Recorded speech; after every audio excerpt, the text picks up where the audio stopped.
if the Freedom Democratic Party is not seated now, I question America. Is this America, the land of the free and the home of the brave, where we have to sleep with our telephones off of the hook because our lives be threatened daily, because we want to live?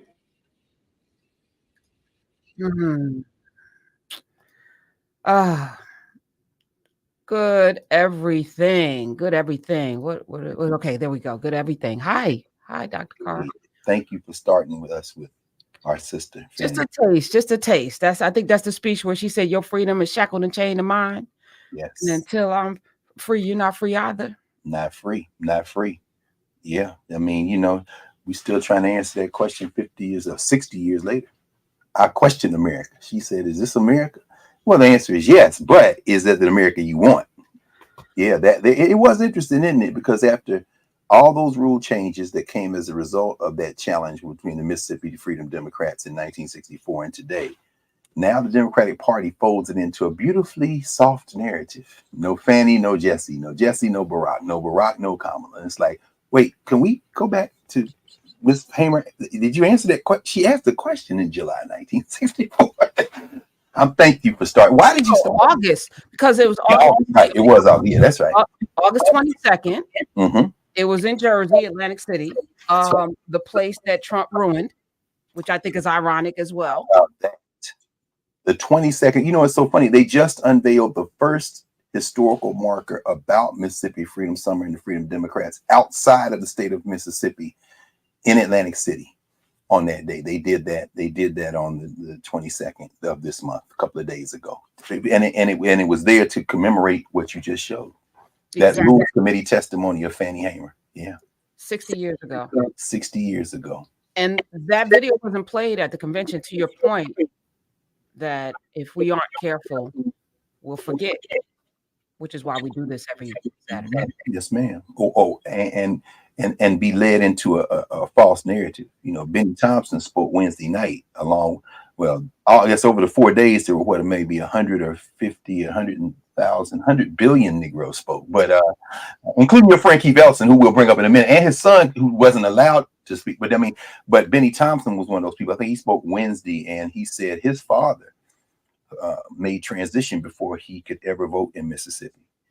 And he said that and he was a college student in Mississippi in 1966, and it was Ms. Hamer who recruited him into his political work. And so now Congressman Thompson, who of course led the investigation of the January 6, 2021 insurrection, in no small part, he's in that seat because Fannie Hamer was like, yeah, we're going to question America. We're going to critique America. We're going to take a sledgehammer and a bullhorn to it. And at the same time, we're not leaving the arena. This is for everybody who says they're going to vote the couch or stay away. Don't use Fannie Lou Hamer as your excuse. She was in Atlantic City in the room. So don't act like not being in the room is somehow something in the spirit of Fannie Hamer. She sang outside the arena and then went in the room and waged holy war. And that's part of the reason you got even an opportunity to continue to wage that war. So, I mean, it was very important. Thank you for opening with that, because it can be narrated many different ways, but many of them are not the truth. And we will forget. And that's the key, not to forget, as you say. Yeah. I've been very thoughtful sitting in. I was saying to you to not get caught up in the emotion. It's interesting how easily people get swept back into a thing that didn't work for us before because it feels good. I guess, you know, no one's impervious to feeling good and keep doing things that are harmful, even though they feel good just because they feel good. The emotion of that and being able to walk and chew gum, I think is a Black superpower. So we need to remember that we can walk and chew gum and fly. Yes. You know, we could do all things, but we must do all things. We don't have the luxury to well, if not this, then I'm not, you know, no, we are going to do all of the things. We're going to hold people accountable. We're going to protest. We're going to vote. We're going to support. We're going to yell, you know, we're going to do all, we're going to challenge each other. But we have to not get caught up in the emotion of the moment, even though it's beautiful. It is beautiful. And it is, you know, to your point, I've been contemplating this too. Like you create the world you want to live in. And America is imperfect. Wes Moore said that. but it's up to us to make it what we need it to be for us. Tall order. Tall order. Yeah, it's a lot of work. I mean, make it what we need it to be. We got to know what we want. Otherwise, we'll be used. They'll have Little John running down the steps in Chicago talking about turn down. And he asked the question, didn't he? Although people turn down for what? Exactly. All right, we got the turn down. I said, but the second part of that phrase is the question: for what? Turn down for what? Well, tonight is to nominate the Vice President of the United States to be the nominee of the Democratic Party. But beyond that, what do we want? What kind of country do we want to live in? We heard a lot of that. We heard a lot of that this week. We heard a lot of it in Milwaukee at the Republican National Convention. There are clearly two different visions. It's the choice between those two is clear. I mean, unless you're Robert Kennedy Jr., at which point the choice is I'm trying to get in the cabinet so I can make sure that nobody gets this new COVID vaccine that came out. But I mean, setting aside the nuts of the world or the Ann Coulters of the world that got the nerve to say something about Gus Walls, and got drugged for filth. My God, that came straight out the governance formation. But yeah, what do we want? It had to take it down, and then somebody lost their good radio job too. But this is how quickly the tide turned, right? Because 3 weeks ago it was okay to talk about everybody, right? 3 weeks ago, being a horrible human being was you celebrated, and now so people thought it was okay because 3 weeks ago we were able to just talk about people's mamas and turn our drawers inside out and let everybody see. We were able to do all of that in 3 short weeks. People have found a conscience and a sense of humanity, and right and wrong automatically just as if it was never there. It's just like, oh yeah, that's wrong. And companies are like, yeah, you're fired. Yikes. It's like, yikes. Wow. What happened to your gig? I mean, it's about, I mean, it could go in any direction. This was not, can we believe that it was just a little over a month ago that we riding around on Sunday and the thing hits and Biden sticks the shiv in the whole cabal that was maybe thinking about somebody else by now? Well, he pulled the knife out. The sisters plunged it in later that evening. Said, oh no, y'all, we cutting the throat of everybody thinking somebody other than her. And a few weeks later, here we are with this whole big tent, lovely thing. But you're right, stagecraft. You know it as well or better than anybody. How should we balance that clearly generated narrative to get everybody hyped with the cold reality that between now and November, the first week of November, there's a lot of twists and turns and a lot of work to do. How do we balance those two things? I think I've been incredibly consistent in my life. It was wild. This week, a woman from Brooklyn named Blossom had started listening to me on WWRL, radio program that I was on like 30 years ago in New York. Little AM 1600 on the AM dial. Yeah, it was a little tiny AM station owned by Sid Smalls, black man, that I had a morning show for 3 years on, and she listened to me every day. And she's now listening to me on Urban View since the beginning. And that my messaging in terms of, it's not my messaging, it's who I am, never changed because there's always a due north, right? So the easy thing for me is to stay the course, which is, centering humanity, putting us, asking the question of what is power, providing the tools and weapons for us to achieve it. We haven't gotten across the finish line. We don't even know what the finish line is. Mike Harriet, who you're going to be sitting with at 6:30. Yeah, my man. Y'all come by Sankofa to go see. We're going to talk about Black AF history. I'm just going to be asking them questions that you know. So he asked a question last night. He said, a question for Black Americans only. A senior White House advisor informs you that the president is going to do one thing specifically for Black people. POTUS, which is the president of the United States, POTUS, SCOTUS is the Supreme Court of the United States. POTUS will do whatever you decide, but there are 3 caveats. Number 1, it must be constitutional. Example, within the limits of the president's constitutional powers. So with number 1, you have to know what the president's constitutional powers are. I suggest everyone go research, not on YouTube, just like really go search that. Number 2, it must be realistically achievable. So 3 things, 3 caveats. Number 3, at least 50% of Black voters must agree. Now, that one's probably the hardest. He said, what specific policy, executive order, or action would you suggest? And I was going in the comments, and some people that I thought was smart said, a few people, reparations. And I was like, that's an act of Congress. It's not within the president's limits. They would have to. Well, it depends on how you define reparations. Right. But that was, again, without thought, reparations, because we hear reparations. Okay. What does that mean? There's so much in that, Larry Daniel Favors, Jennifer Jones Austin, and others are part of a committee in New York to study it. There have been several cities and states like Evanston, Illinois, and Rhode Island that have actually, enacted a reparations plan in those different areas.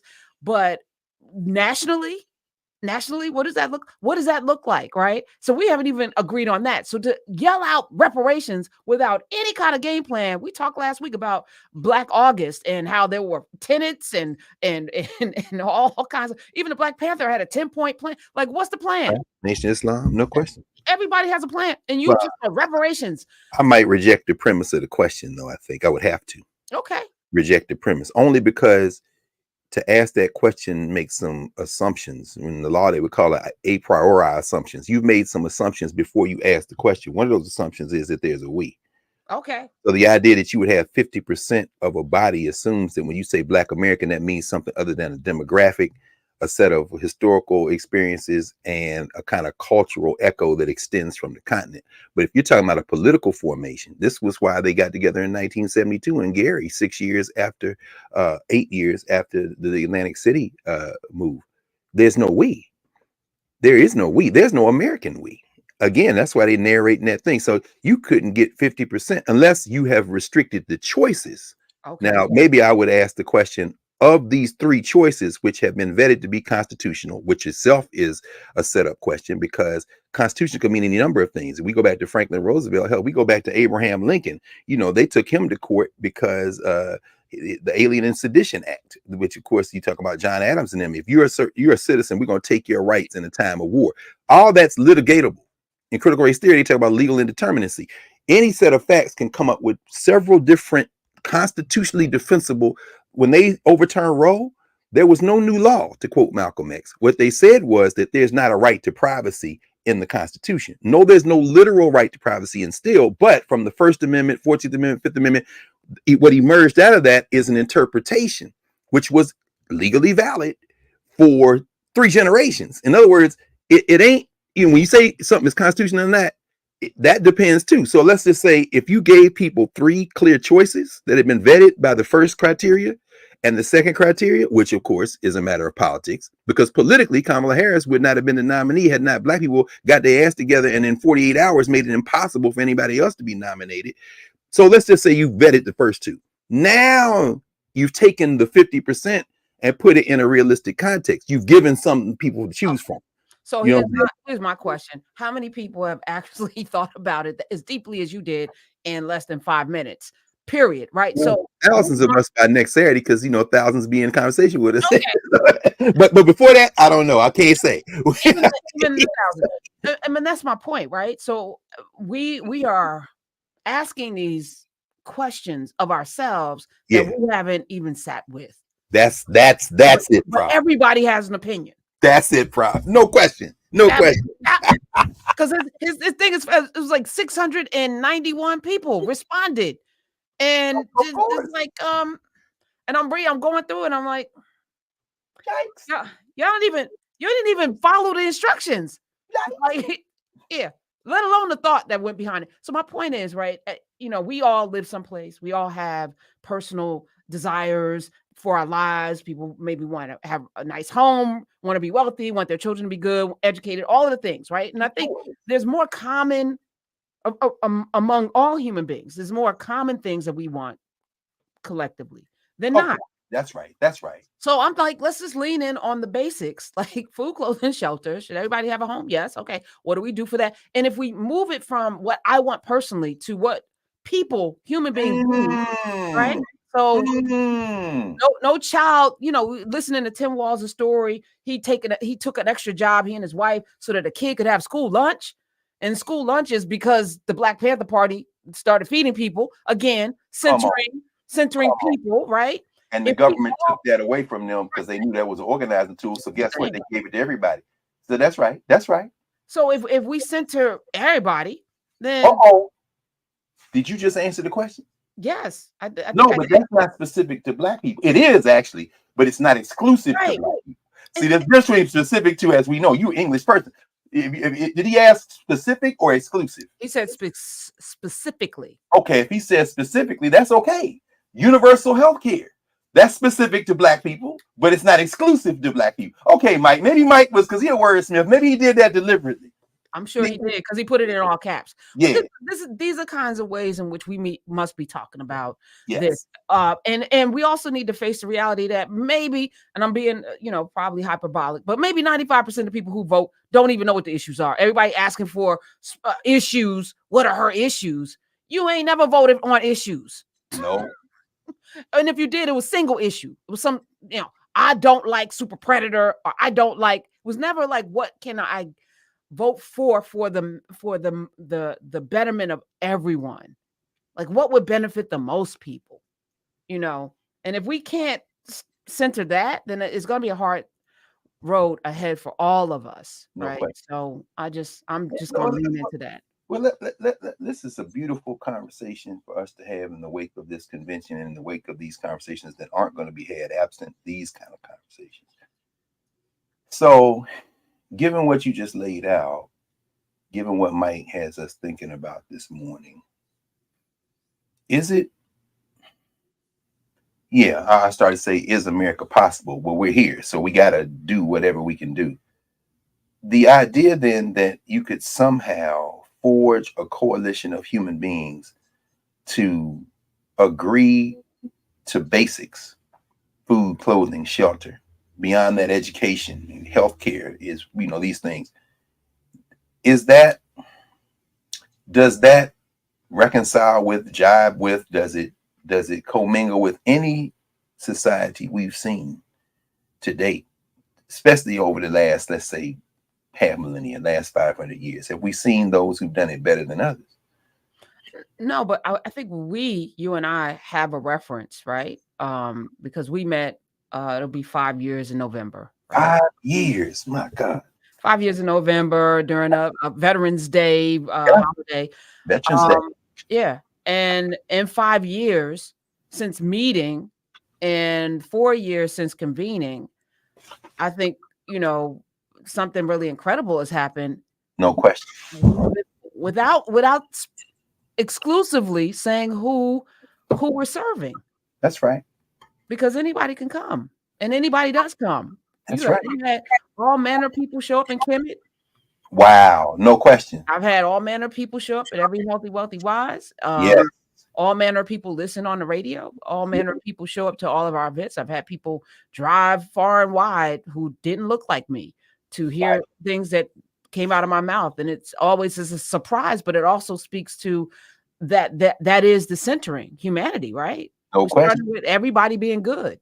And if everybody's good, then we can work on the little things, then we could tweak and stuff. But everybody not being good creates a level of chaos and resentment and hate and all, because then you're like, I don't have and you have, and everyone's looking at what everyone has and what they don't have, as opposed to like, I'm good, I'm eating. I was just having this conversation because I'm toying with something around, manna from heaven. And the funny thing about manna, when the Israelites left, the Hebrews left Egypt, putting up air quotes, when all that happened, and they ended up in this, the way station between bondage and the promised land. Every day they got manna from heaven. Every day their needs were supplied. But people complained because it wasn't, steak and eggs. It wasn't what they wanted. They didn't have cookies. They just got full. Right. And then it went away. And then every day it came back. And every day they could count on being fed. They can count on a house or shelter. But it wasn't enough, right? So, it's funny with human beings. Even if you get everything that you need, you're always going to want more than you maybe should have, because you believe you should have more. But let's focus on the needs and the manna and just making sure everybody has every day. and then we could fight over the wants. But yeah, absolutely. I agree. It's yeah, we could fight over the wants then. I mean, the idea of a lot of people this week saw a lot of Black people at the Democratic National Convention, and the language, the phrasing of the relationship of African people in the United States to the U.S. polity has always been something that fell short of our aspiration, I think. And I'm using our advisedly. I'm using it advisedly. In other words, I'm not using it without being aware of what we just talked about, that there is no weed that isn't created somewhere. Somebody in the YouTube chat asks, what's the best way to send a Black agenda to Vice President of the United States? Send it to a campaign. It can join Ice Cube's and everybody else's. I'm not even. Well, let me just say this. You and I both have at least 5 different ways, because she has been super accessible over the years, right? Sure. So unlike other people, she has been super accessible, which is why I was excited.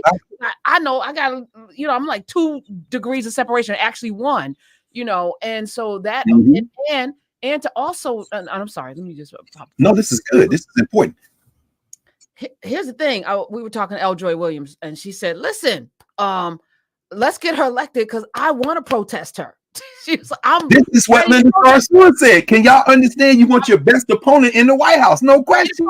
And what's great is almost like she wants to be protested. She wants to be pushed into these things, because that's been the story arc, right? And that's the other thing, the consistency of a person. It doesn't, you don't just show up 2 years after being in office. She's been in office a long time. Everybody, I don't know what her policies are. You ain't been paying attention, or you don't care. You're lying. You were never going to vote for her anyway. And that's fine. Don't do it for everybody else, because we actually have an opportunity to have a world leader that's listening. Right. Or even if they're not listening. No, but she is listening. But I'm saying listening or not listening, the first thing Eldridge said, yeah, I want her there because, it's going to be easier because she's listening. It's going to be, as Keith Ellison said, as your friend Keith Ellison said, from the stage on Wednesday in less than 4 minutes. They are listening. I'm telling you. He said, I saw that tape, made me sick of George Floyd. The governor's office right across the hall from my office. He called me, like, what we going to do? Now, on the other side, he said, did he call the National Guard in too soon, too late? Okay, you can quibble over that. But one thing is for sure. Look, Walz was there. And at the end of the day, when they got that conviction, he said the phone rang, it was the vice president. In other words, he's saying, look, I understand y'all. My own son on city council in Minneapolis, he mad. They had to sit in because they ain't let no Palestinians speak. They're not going to let anybody representing the Palestinian cause who is Palestinian speak. But I'm standing here to tell you that they're working toward a ceasefire. It's got to end. And then Vice President Harris put 2 words in her remarks at the acceptance Thursday night that I've never heard a politician on a major American U.S. party say: self-determination. If you understand the politics of international liberation struggles, you understand that is at the heart of all of them. Israel's an ethno-state. Do you know how many people's heads exploded when they heard Kamala Harris say self-determination? That is like, what the hell? And he knows Kuji Chogalia. Yes. Raised in Kwanzaa principles. Yeah. All right, let me get. No. This is why we have to do it. A balancing act like that, when you are on top of the rocket that is 2-party electoral politics in America, when you're on the top of that fueled rocket blasting off, how do you stay on top of that rocket? Now, this is again to a friend and brother Cornel West. I don't care if it's Dr. Jill Stein. I don't care if it's Robert Kennedy Jr. The question is, if you are true, well, RFK is different. I think RFK has some challenges. But in terms of Dr. Stein and Dr. West, my question would be, if this U.S. empire is indeed irredeemable and must be thoroughly remade, and standing shoulder to shoulder with you, Cornel, I agree 100%. It's got to be remade. I don't think it can be remade. I don't think it can be redone. However, that doesn't stop me from fighting every day, because people in my family and your family and all of our families need not only that $35 insulin cap, they need all the prescription drugs redone. They need the capacity to be released from debt that they have incurred because of these international crime centers called central banks and the people that they need all that. So I'm not just thinking about myself, but that having been said, if you believe that, then why are you running for president? Because there was a lot of talk of comparing Martin Luther King to, to the contemporary politicians. Martin Luther King wasn't a politician. He would never have run for president. He would never have run for governor or senator. Why? Because King stood outside that. So when you see a Raphael Warnock, what exactly do you want Senator Warnock to do? Because if you want him to critique the empire full-throated, then you don't want him to be a U.S. senator. You understand? Because those positions are bought and paid for. So he got to dial for dollars every day too. But he dials for dollars, and on Sunday, he's standing in the pulpit of Dr. King's church, Ebenezer Baptist Church, Dr. King's father's church, Ebenezer Baptist Church, Dr. King's grandfather's church on his mother's side, Willis Williams, Ebenezer Baptist Church. In other words, what do you want? Do you want the prophet or the politician? If you can get into a space where you become like an Adam Clayton Powell Jr. or Shirley Chisholm, if you can get into a space where you can move through the space a little bit like a Jesse Lewis Jackson, who for a brief moment was the shadow senator from Washington, D.C., because Washington, D.C., like Puerto Rico, Guam, and the Virgin Islands, are colonies of the United States of America. They do not have representation in the federal legislature because they've not yet been able to marshal the political power to have enough people in the apparatus to welcome them into the apparatus. But that day will come if we continue to fight. My question is, why are you running for president if you understand that all of it is a criminal enterprise in terms of electoral politics? There is an answer to that, and I'm open to all the conversation. At the end of the day, that's a conversation that has to be had every day, every week, every month, every year, not presidential election years for a handful of months. And so, this week we saw at the Democratic National Convention, we saw a beautiful panoply of America. One thing the Democrats do well, they did it well, and we talked about this, Prof, 4 years ago in 20, when the world was on fire and everybody was sheltering in place and thousands of people were convening here in these spaces. And now we have Nubia, of course, and it's good to see everybody in the chat. I got my app up. People are raising things. Listen, this is one reason why I really cherish office hours so much on Monday night, because the conversations in Nubia can then spill out into more full conversations, and we're going to get better. We will get better. We've gotten good, but we're getting a lot better on that, having these conversations in real time that happen on Saturday there. And then in these YouTube streets, everybody else, who's including some people who are in narrative in Nubia, but many people who are not, are here. But during the heart of the pandemic, there was no narrative. It emerged during that period.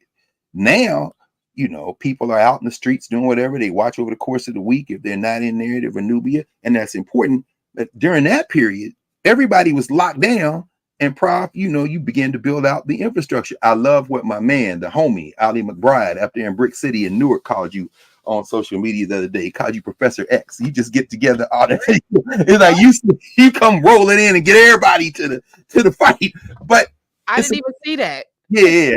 Ali says, she's like, Professor X, you just convene all the superheroes. But it's funny because, so remember that Charles Xavier had a power. He had the power. He can see in people's minds.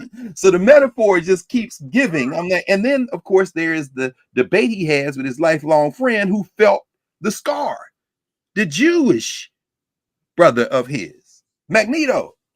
And Magneto was in the concentration camp. His whole family got killed. So the whole thing is, F these people. I'm going to get together and we're going to get our people. And Xavier's like, wait, hold on, bro. I get you, but you got to bring anyway. But I'm only popping in because I've always identified with Magneto.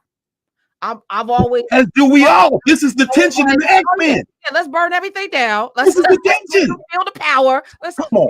So to be compared to Professor X, I'm like, wait, no, I'm Magneto. I want everybody to. Oh my God! But there it is. Maybe I need to sit in it. Maybe I'm seeing something I don't see in myself. But see, that's the tension. There it is.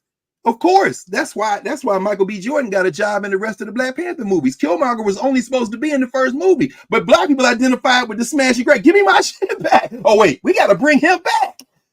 Black people love the nobility of Chad Boseman, but in their hearts, the dream is Michael B. Jordan. We identify, and in fact, the irony is the way they treated T'Challa in the first Black Panther movie is inconsistent with whole storylines that come out in the comic books, particularly the Hudlin era of Black Panther, when the Wakandans are very clear, you ain't taking our shit. You know what I'm saying? And ultimately they get there, of course, in Wakanda Forever, when you have Angela Bassett, like, take your spies back and good luck, but y'all ain't getting our stuff. And then you have the governance conversation between the continental Africans and the indigenous people of the Western Hemisphere. Again, shout out to Ryan Coogler for tensioning that. Of course, the fanboys in the comic book store are still mad about the fact that they made Submariner an indigenous person and not a white person. But hey, y'all just got to deal with it because Ryan Coogler had the camera. But I'm saying all that to say that this tension is real, because in our hearts, look, what did Langston Hughes write in a poem that was banned from anthologies for decades, in a poem that was evoked by another presidential candidate? Go back to 2004 in Boston, when John Kerry made as one of the central themes of his campaign, "Let America be America again." That is the title of Langston Hughes's poem, when Langston Hughes said, "America never was America to me, and this I vow, America, but this I vow, America will be." You know, America never was America to me. F it, I don't care. And John Kerry took that and elevated that. He also made another decision along with his. They elevated a young guy who was not yet a senator, who was running third in the race in Illinois. I know because Jacob Hudson Carruthers made transition that January. Jedi Shemshu Jehudi made transition that January. And I remember in the dead of winter, we were out there for the funeral. And, you know, the dead of winter in Chicago, the hawk is already bad. But when you come in the dead of winter, the hawk is like, come to death row. But at any rate, like, what the hell? And I remember standing on a corner in Hyde Park around 57th Street in Chicago. Kim Delaney know what I'm talking about. As many times as I've had her take me over to Powell's bookstore whenever I go to Chicago, whoever's available, come drop me off at Powell's, you know what I'm saying? But, and looking at a newspaper stand, you know, when they used to put a quarter or 50 cent or 75 cent in to get the newspaper. And on the side of that newspaper box, metal box, was a magnet sticker, and it said Obama. And I peeled that sticker off. I have it somewhere because I said, oh, this is the guy running for Senate.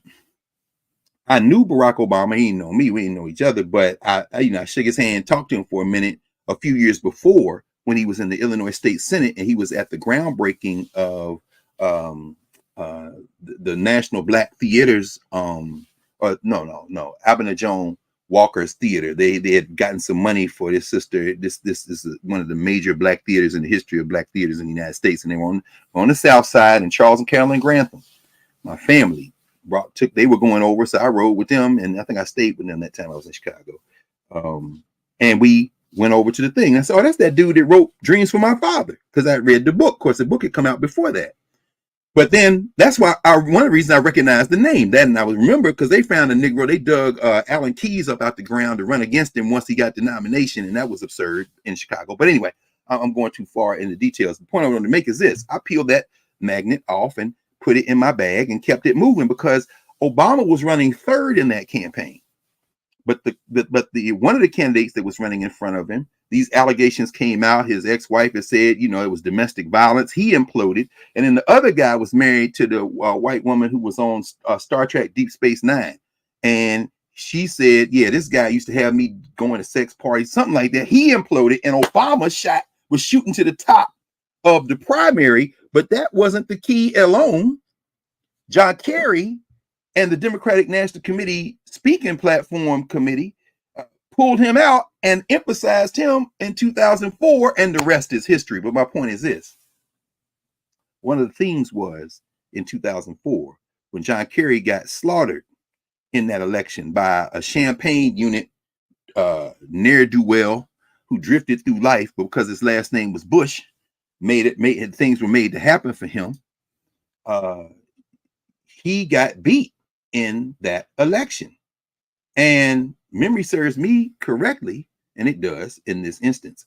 He used Langston Hughes's poem, America Never Was America to Me, which is part of the poem, but the title of the poem is Let America Be America Again, as one of the central themes of his losing campaign. 20 years later, we are at 2024. And what we saw on display in Chicago, joy and hope and all these beautiful things, all of that, joy being the word now, shortened by one letter from hope, which was, of course, the Obama campaign 4 years later in 2008. We are now at a moment when the question is now posed again. What are the possibilities and the limits of two-party politics for African people in this country, realizing that as African people go so many of the others who need the most need the intervention of the state, who need healthcare, who need housing. Now, the Democrats proposing all that? No, they're not in the ways we would want it, because America never was America to us. However, what is being proposed is certainly more favorable than the alternative, which is open white fascism, nationalism, and they so bold now. They ain't just told you. They aren't doubling down. They are downing by an order of magnitude. This is all and who we want. We'll talk more about that in a minute in terms of the Republicans.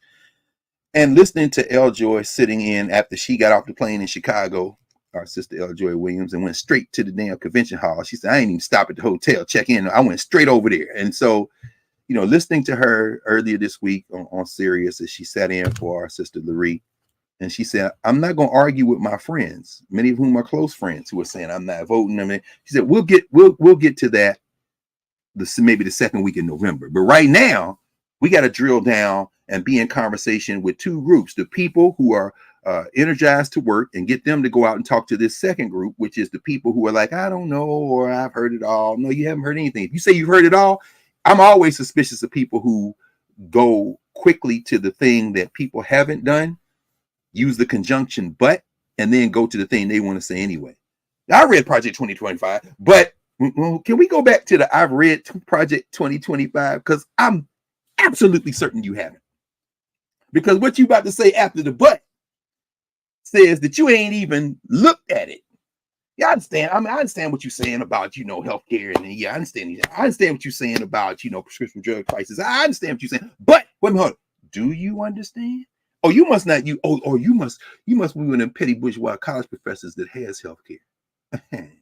Because either you didn't know about it, or it doesn't affect you, which is the height of selfishness, which is the height of egotism, which is the height of whoever hurt you that you carry forth into your adult years and will drag other people into misery because you simply don't care. To me, that is where the tension comes in. But when we think about this week, and we think about in our heart, your hearts may be with Magneto, our hearts may be with Killmonger. And there's a way to reconcile, because, in ancient Egyptian, the word Eb, which is a picture of a heart. Eb is a word that doesn't translate well simply as heart. It really evokes both the heart and the mind. So the idea is that you can't separate your feelings with your thoughts. Those things commingle. And so there's always going to be this tension. And the idea is to have them reconcile as much as possible, completely, if you can do it. When a thing feels right. The question is, how do you get there in terms of the policy making that will make it there? Nobody's going to say they want people to die. You understand? Well, maybe not. I don't know. J.D. Vance has some fairly brain-addled views of the world, but I understand, But the point is this: heart and mind work in tandem. And so when we start talking about America not being America ever, and by America, Langston Hughes means an aspirational thing, not taking indigenous people's land. And they opened the DNC convention this week with the kind of now perfunctory in some ways, obligatory in some ways, but still decent enough to hear evocation of the indigenous land that people are on, or the land that once was inhabited by indigenous people before settler colonialism wiped them out with disease and guns. The evocation of that land. So we say, America never was America to me. You're not talking about a place that ever existed, and you're not talking about a place that does not recognize the people who were here before the invasions and the involuntary migration, which is what African people ended up in. Not the handful like Estebanico or Pedro Alonso Nino who was with Columbus. I'm talking about the people, all the rest of us got drugged into this shit against our will.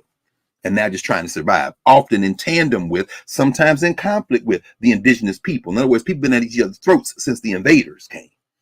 and you try to get the best deal for yourself, whether it be the Cherokee in the Southeast United States or the Africans in the Great Dismal Swamp, in league with the indigenous people of North Carolina and Virginia. We're trying just to cut out a little space to operate, to have self-determination. Well, that is the continuing struggle of what we call the United States of America.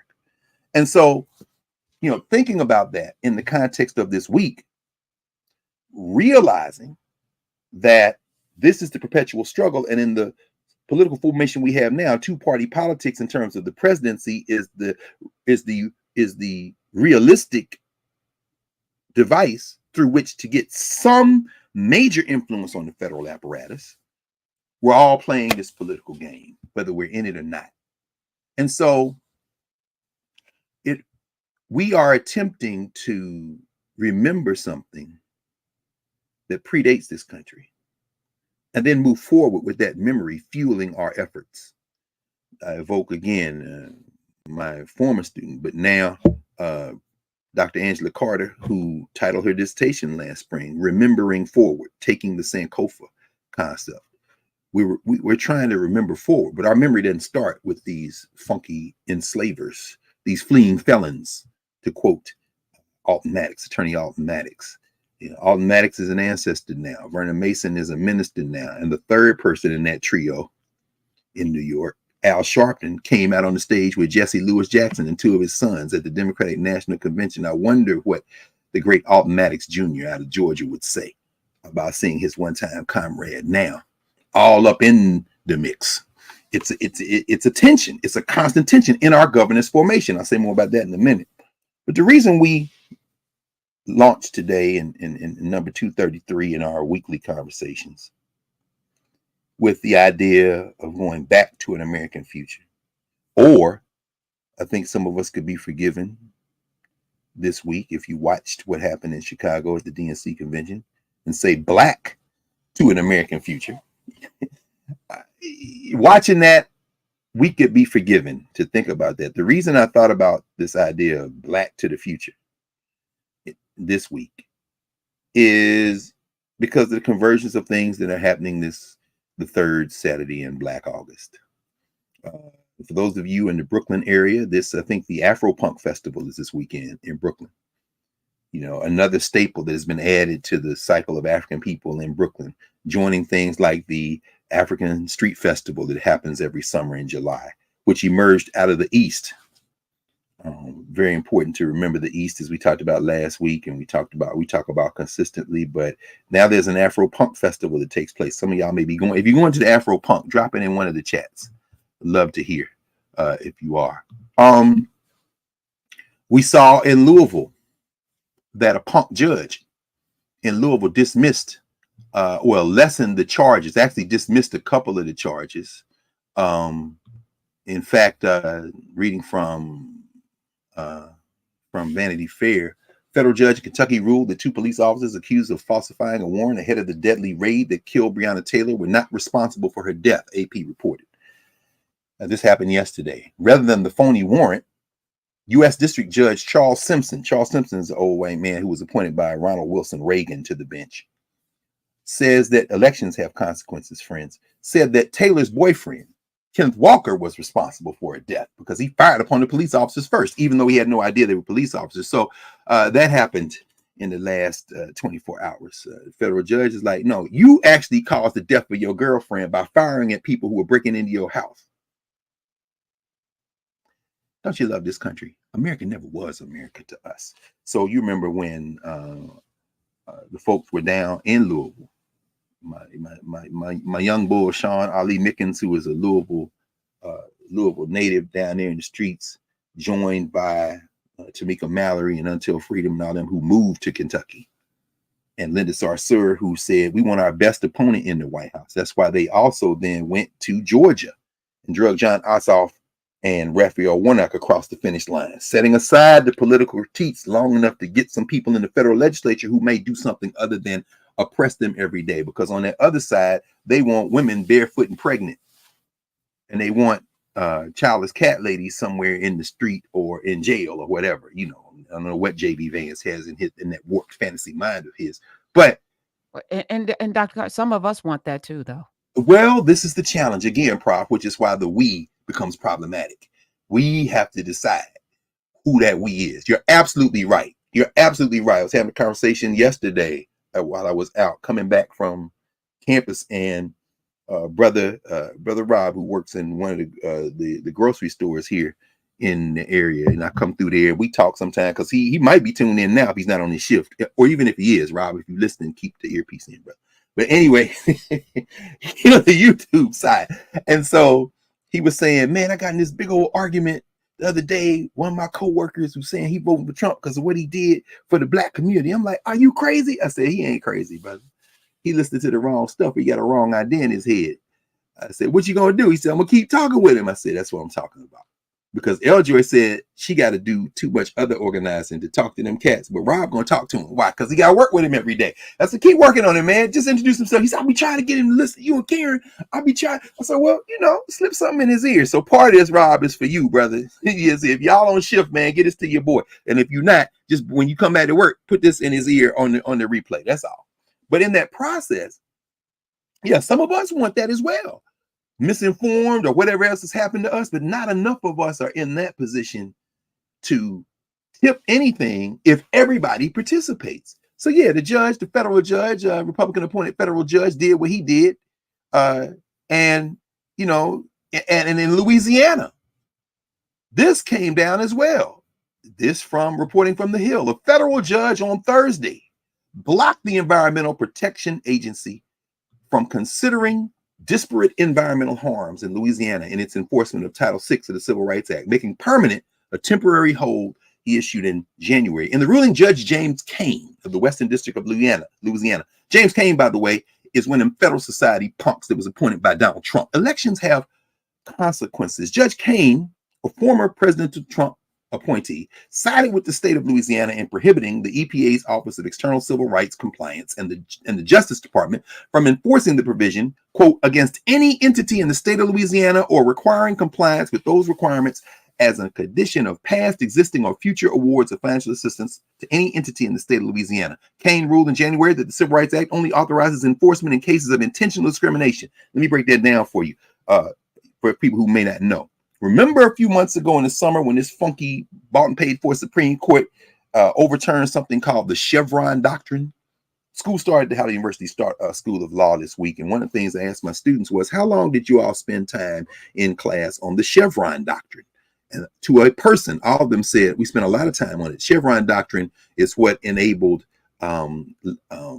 administrative agencies, the FAA, the FCC, the FDA, to enact regulations that cover everything from safety requirements on airplanes to the quality of food in your grocery store. Well, the white nationalists have been after the administrative state for decades. They finally have a plurality of judges, including enough funky bought and paid for Supreme Court justices to do real damage. And this summer, they overturned that Chevron doctrine and said, if you want to pass a law regulating something, it's got to come through Congress. You can't allow the administrative agencies to have that authority. Again, going back to Mike's question, could the president order, for example, the Department of Education or the FCC or the FDA to do something that isn't explicitly in the law on behalf of Black people? The answer to that, according to the white nationalists, is no. And the Chevron doctrine was one of the ways that you were able to kind of use those administrative agencies. That capacity has been diminished. And so you see this punk judge in Louisiana say that the EPA, you got to show that somebody intentionally discriminated in terms of environmental racism, what Robert Bullitt and them would call environmental racism. The intent standard is usually how they get around things, like saying that I got fired because I was Black, or I got a severe evaluation because I was Black. No, you gotta literally have somebody saying that N-word ain't shit, and that's why I'm firing you, almost like an intent standard that's damn near impossible to meet. The other thing that you could do is demonstrate, or used to be able to do, is demonstrate something called disparate impact. In other words, the cumulative effect of all of this behavior by this person or this agency or this institution has been to eliminate Black people from the employment pool, or to place all these toxic sites in Black communities. Disparate impact. Well, this judge is like, you can't do disparate impact either. You got to show deliberate intent. This is the attack. And of course, the attack was launched at the Environmental Protective Agency by 23 attorneys general in this country. Now, you can certainly guess of those 23 attorneys general, which ones were Democrats? 0. They're all white nationalists. You understand? So in this work, you have to understand that you're not going to get everything you want. It's politics, but you can get in a better position to have your best enemy or best opponent, when we say enemy, best opponent in the White House and in the federal legislature. And you can elect some of the people who want everything you want to the Congress, maybe a couple to the Senate, certainly to the city councils and the sheriff's office, certainly to the district attorney's office and the state's attorney's office in Maryland. After all, Keith Ellison's son was one of those people who voted uncommitted, a leader of the uncommitted movement. He said, I want a Palestinian on that stage. Didn't achieve it. His daddy got up there and said, no, they're listening. And then the vice president got up there and said self-determination for the Palestinians. There wasn't a Palestinian. It is not good enough. I'm going to return that in a minute with my friend and brother, Ta-Nehisi Coates, who wrote in Vanity Fair this week something about that. We'll come back to that in a minute. But all this stuff happened this week. The National Book Festival's in town in D.C. If you're in the DMV, go down on the mall. I think Toyi Adeyemi is going to, I'm looking over there, or her new books are over there. I don't know if I'm going to get a chance to go down there and get them signed because that line's going to be hella long. And me and Mike gonna get together this evening, so I think I might just sit still after I do an early tour down there. But National Book Festival, Library of Congress, one of the beautiful things, and I admit it to be a small thing, but still powerful, I think, in some ways. Ta-Nehisi was writing about this in terms of representation and the power of representation and imagery, is to see Carla Hayden, a former librarian at the Carter G. Woodson Children's Library in Chicago, who ran the Enoch Pratt Free Library in Baltimore, who is now the Librarian of Congress, this sister, in the spirit of Sheshet. Sheshet was the black woman, the sister with a leopard dress from ancient Egypt, who you see all over the temples in Egypt. Sheshet was the sister in charge of the libraries. Everything that can be recorded, she is responsible for curating and maintaining that. So the first librarian in world history is Sheshet. Also, the spirit of architecture and mathematics. Anything that can be measured, everything can be built. When you see a temple, you see her there with her measuring tool, looking at the architect saying, you follow me. When I move, you move. Just like that, yeah, you do that. That's Sheshet. So hidden figure, not hidden so much in Egypt. Long before the human calculators of NASA, long before the Catherine Johnsons, there was Sheshet. And of course, to see Carla Hayden walking around in the DC Convention Center, the Walter Williams Convention Center, Walter Williams being the first black mayor of DC, to see Carla Hayden, the Librarian of Congress, walking around, it's a beautiful thing. It's an important thing, I think, to be, especially for children to see. And y'all know they love that imagery, right? This is the picture that has gone everywhere. This is, of course, Todd Heisler taking a photograph for the New York Times. You see him there with the young sister looking at Kamala Harris, and it's like, that's very important. Let's be very clear, though. That's her niece. Oh, that's Maya's granddaughter. Yes. Yes. Okay. Very good. See.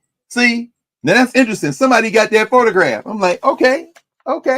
That's important. You got to be able to do that, right? I mean, it's a beautiful thing. So they're gonna be little girls like that down at the Washington Convention Center today, and they're gonna see Carla Hayden, the Librarian of Congress. Please, God, let one of them little girls say, I want to be a librarian, because I'm afraid ain't going to be no librarians by the time these little girls grow up. But somebody got to take care of all these books when we get the library together. You know what I'm saying? So some of you children out there, if that's what you say you want to do, but you got to be serious about it. Don't worry, we got some time. So I was reading today in the paper, in fact, that same paper, this is Saturday's paper, about this guy. I never heard this guy. Oz out of Soje, all y'all in the UK, perhaps you know him. I did not know him. This is a guy called MC Grammar. MC Grammar. This is a headline from London. Jacob Mitchell started out as a star student at Folds School, just north of this city. He did his homework, enjoyed the perks of being a teacher's son, and discovered rap while performing Boom, Shake the Room in an epic talent show when he was 9. But once Mitchell was a teenager, his sparkle started to fade. I just sort of lost my way, he said. I could remember all the lyrics to songs, Tupac, Biggie, Big L, but I couldn't remember basic facts for science. Bored and discouraged, he started talking back to teachers. He landed in detention, stopped caring about his studies. He said, I just felt at one point I didn't want to do this anymore. At 16, he dropped out of school, went to work for his father's party business. Then at a hardware store, he was writing his own music, mostly rap, but felt as if all the promise had been drained out of his life. Says, I was one of those guys who got a job they didn't want to do. I felt like no one could understand how I was feeling. A silver lining of this year-long lull, as he, what page is that on? Page C8, C6. That year-long lull, as he called it, Mitchell discovered self-help books. Eventually, he returned to school, older, wiser, better acquainted with his own strengths. He gave up on silent memorization and instead wrote raps about media, sociology, criminology, mastering them with the same zeal he brought to his favorite artists' music. His grades soared, so did his confidence. He went to university, graduated with honors, became a teacher, and decided to share his unorthodox approach with his struggling students. I'm thinking about my students now in education in Black America. We started school this week, as I said, and in education in Black America, my students now are, I asked them, how many of y'all want to be teachers? No hands went up. I said, damn. Then I said, okay, well, how many of y'all have teachers in your family? Hands went up. How many of y'all have teachers in your family that are real close, like your mama or daddy? Most of the hands stayed up. So y'all don't want to follow them into the profession? No. Were they important to you? Yeah. Do all y'all have teachers that shaped you? Yeah. Why don't you want to be a teacher? What do you think the number one answer was, Prof? Money. Money. That's exactly right. I said, well, what does that tell you about value? And we had a very interesting conversation. This is the first day of class. I try to get a feel for these kids. Got about 100 in that education in Black America class. But this young man, whose mother was a teacher, got back into it. And now it says, now under the name of his alter ego, MC Grammar, Mitchell has become a wildly popular performer whose rhymes have made reading and grammar all the rage among young people across Britain. This may be hard to fathom, but consider the numbers. MC Grammar's YouTube channel has 48,800 subscribers. By the way, y'all subscribe to the YouTube channel if you're watching, if you haven't already. He also has 212,000 followers on Instagram. He fills theaters during a solo tour and electrified arenas as one of the headliners for a 30-city tour focused on performances for children. He has 2 television shows, Wonder Raps and Rap Tales. And next spring, Simon & Schuster UK will publish The Adventures of Rap Kid, the first of 3 books Mitchell described as similar to Diary of a Wimpy Kid, but slightly more street. Now, it goes on to talk, I'm suspicious of all this kind of thing. I've seen some people like this before, but it's very interesting as he describes his technique. He's dealing with grammar. I'll just read one final thing about this and then tie it to what we're talking about now. He says 5 years into his tenure at Churchill, which was a school, Mottershead put Mitchell, who was the supervisor, put Mitchell in charge of a class of 10 and 11-year-olds who needed to be prepared for a new standardized test. The name alone had spinach vibes. I like spinach, I'm sure you do. SPA-G for spelling, pronunciation, and grammar. The students were not enthused. Mitchell said, I was like, you know what? I'm not going to waste any time on teaching this rote examination just for the sake of it. I don't want kids to be looking at their writing and squeezing in an adverbial phrase. He wrote a 4-minute song encompassing the material and set it to a catchy beat. Within days, young people who had resisted prepositional phrases were rapping about them. When Mitchell called, hit me with the rhyme, guys, his students snapped into action, chanting the words. They made their own music videos. They were singing in the hallways. Mottershead said, Jacob took the boring stuff and made it so exciting that everybody wanted to be a part of it. And he goes on to talk about his other techniques and how he got on the Ellen DeGeneres show and everybody wanted to book him. He said, I ain't got no agent. I got a head teacher. That's all I got right now. And how he went from 10 to 20 to 30 million views. And then all these people are doing this work. MC Grammar. So, of course, as I'm reading this, I'm thinking about conjunction. What's your function? Yeah, out of the frying pan and into the fire.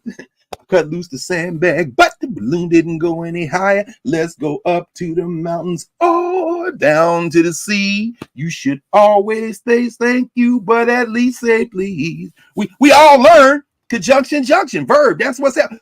Schoolhouse Rock did that. So it's not a new thing.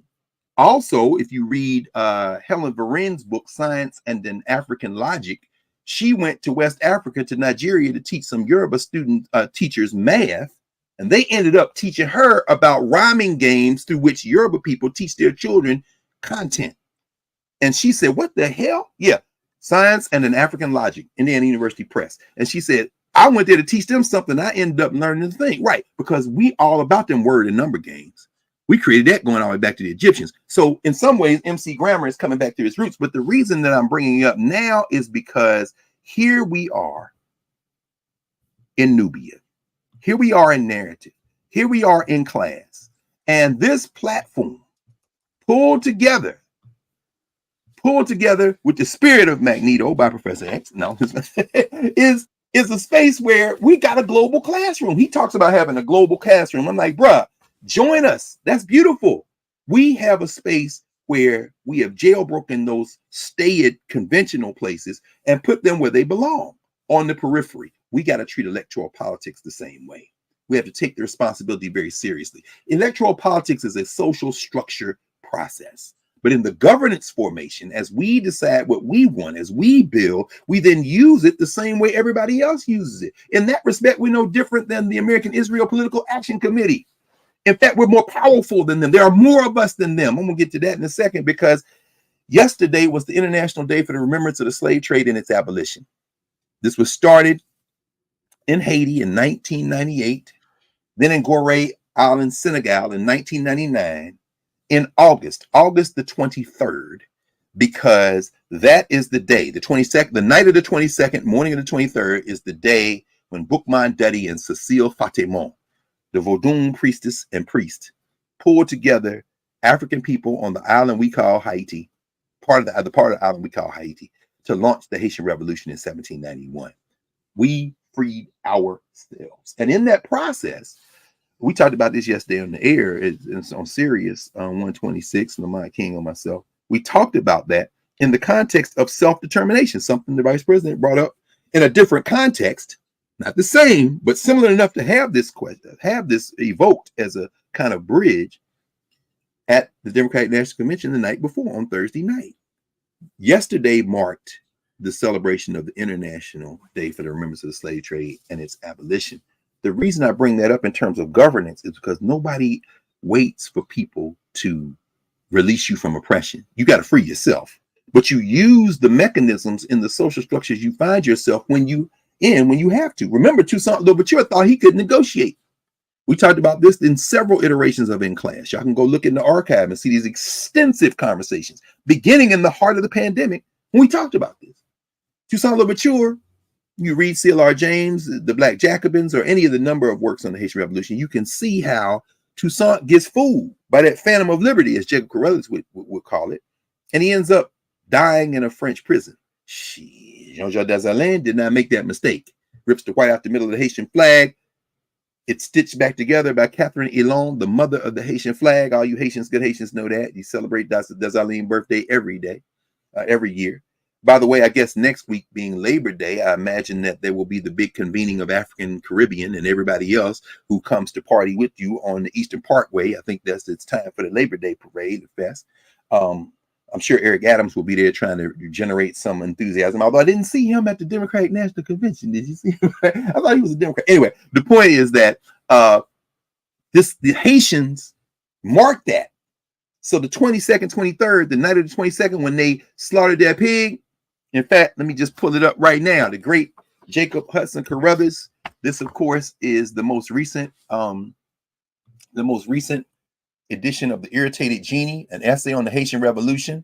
The cover art there by Kwaku Larry Franklin Crow. This is Larry Crow's drawing. This is the most recent edition, published, by the way, out by the Kemetic Institute, with the assistance of and the machinery and power of Black Classic Press. So this is a collaboration between Paul Coates and the Kemetic Institute. Chapter 3, the evocation of the genie. So we can just set our baseline of what we're talking about this morning. The irritated genie of Haiti was called forth during the celebration of Ogun's ceremony on August 14th, 1791. Ogun was the personification of the Vodun spirit of warfare and iron.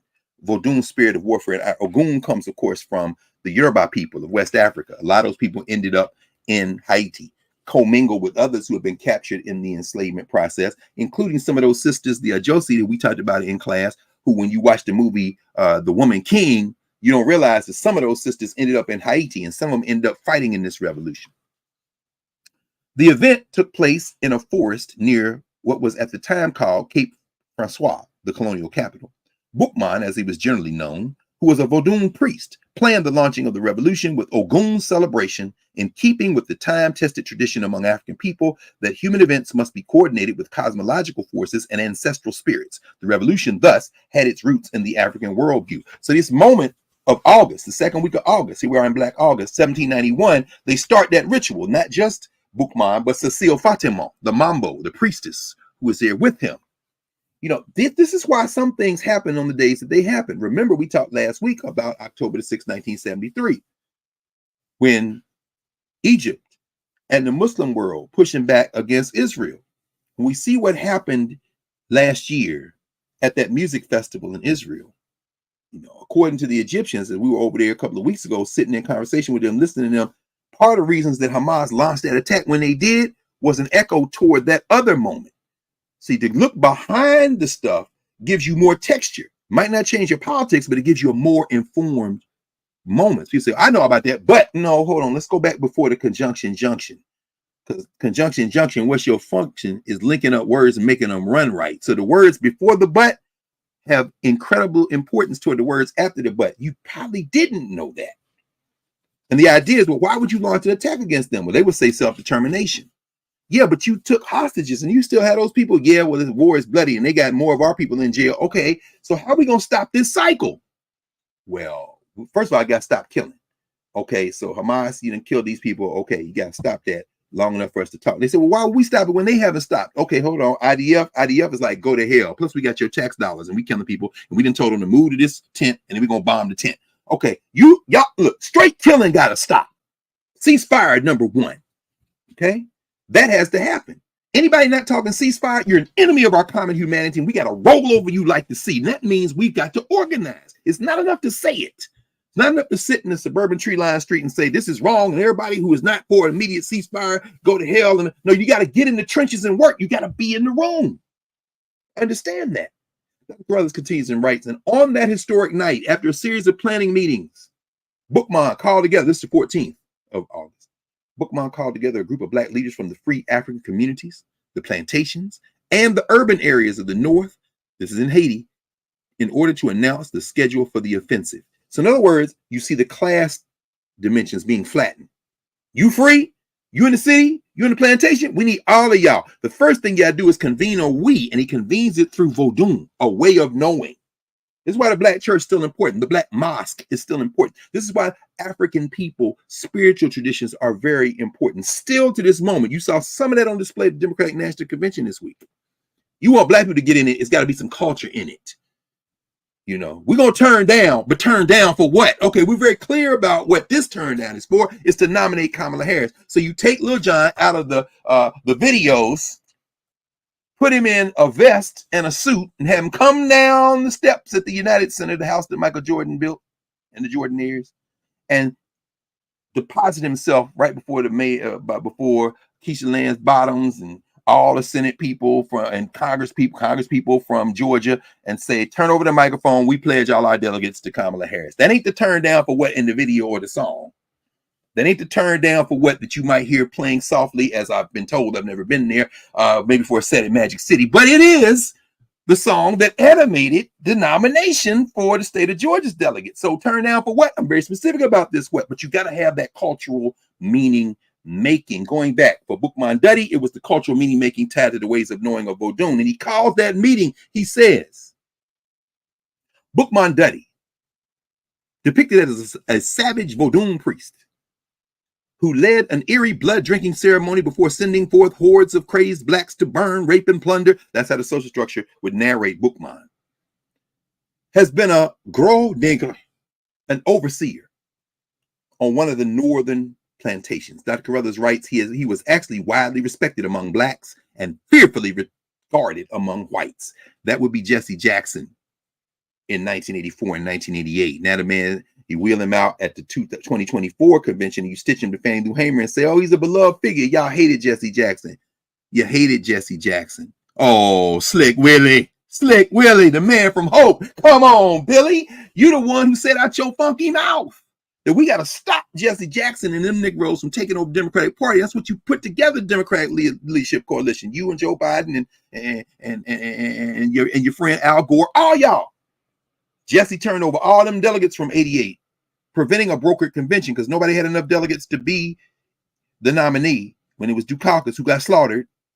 You turned over all them delegates, Jesse did, and it rewrote the DNA of the Democratic Party. Ron Brown, his campaign manager, became the campaign manager for you, Slick Willie, who won the election with 43% of the vote because a dude named Ross Perot ran and took them votes mostly from George Bush. Ross Perot, no Robert Kennedy Jr. The point is that in that election, you became president because of the strategies. Your strategy, triangulation. We don't want to go too left. We'll go toward the right. We're going to hit the sweet center. But the blackness that came to you, not because you fucking played the saxophone for Arsenio Hall, but because black strategists were pumped into your campaign by Jesse Jackson's campaign, meaning the campaign that grew out of the 1972 Gary Convention, that grew out of the 1964 Atlantic City Convention. So if you want to tie somebody to Jesse Jackson and Fannie Lou Hamer, you should include yourself, Slick Willie. I mean, deliberately. Donna Brazile, young staffer on the campaign of Jesse Jackson. Donna Brazile comes out of that Jesse Jackson formation, Rainbow Push, in that political campaign. She lost in 2000 when she managed Al Gore's campaign. 2 black campaign managers in a row. Would have won if they had held on a little longer. Because remember, that's the election that the Republicans, the first one they stole outright when they sent little Beer Kavanaugh, who was a junior lawyer at the time, Amy Coney Barrett, and Neil Gorsuch, 3 people now in the Supreme Court, to Florida to argue as lawyers when Bush was trying to steal the election in the state his brother ran. Y'all want to talk about this or you want to talk about it? Now, we go back to Carruthers. Carruthers says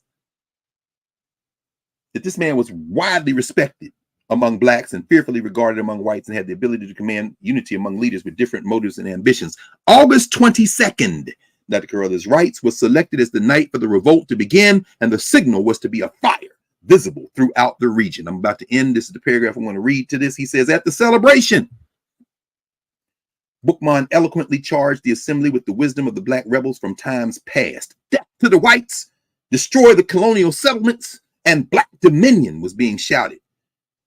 Bookman uttered the following in Creole. He said, quote, good God, who created the sun which shines on us from above, who rouses the sea and makes the thunder rumble. Listen, God, though hidden in a cloud, watches over us. Bookman went on and said, the God of the white man calls forth crime, but our God wills good works. Our God, who is so good, commands us to vengeance.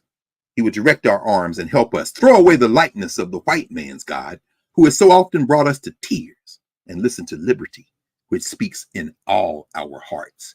That is from Sannon's repeating of Bookman's prayer, original translation by Jacob Carruthers, volume 1, page 89. And the Haitian Revolution got set off. That's why the International Day that is recognized now by the United Nations, the International Day for the Remembrance of the Slave Trade and its abolition, is marked between August 22nd, the night, and August 23rd, the day. That is when the ritual took place. Now, the reason I want that's why I wanted to mention that. And we tie that now to what we're talking about today in terms of this question of the possibilities of the polity that most of the people watching now live in, although this is a global classroom we have every week in terms of the United States. The question of what it means to be a nation within a nation, as Martin Delany might say, is the question that animates our participation in this current political cycle. Let me go back to the beginning of this book, the preface to the second edition of The Irritated Genie. The epigraph, the framing quote at the beginning of this page, is taken from Martin Robeson Delany. The preface to the second edition. Martin Delany is talking about what it means to be a country. I'm going to come back to Delany in a minute, but I'm not going to quote from Jacob Carruthers' quote of him.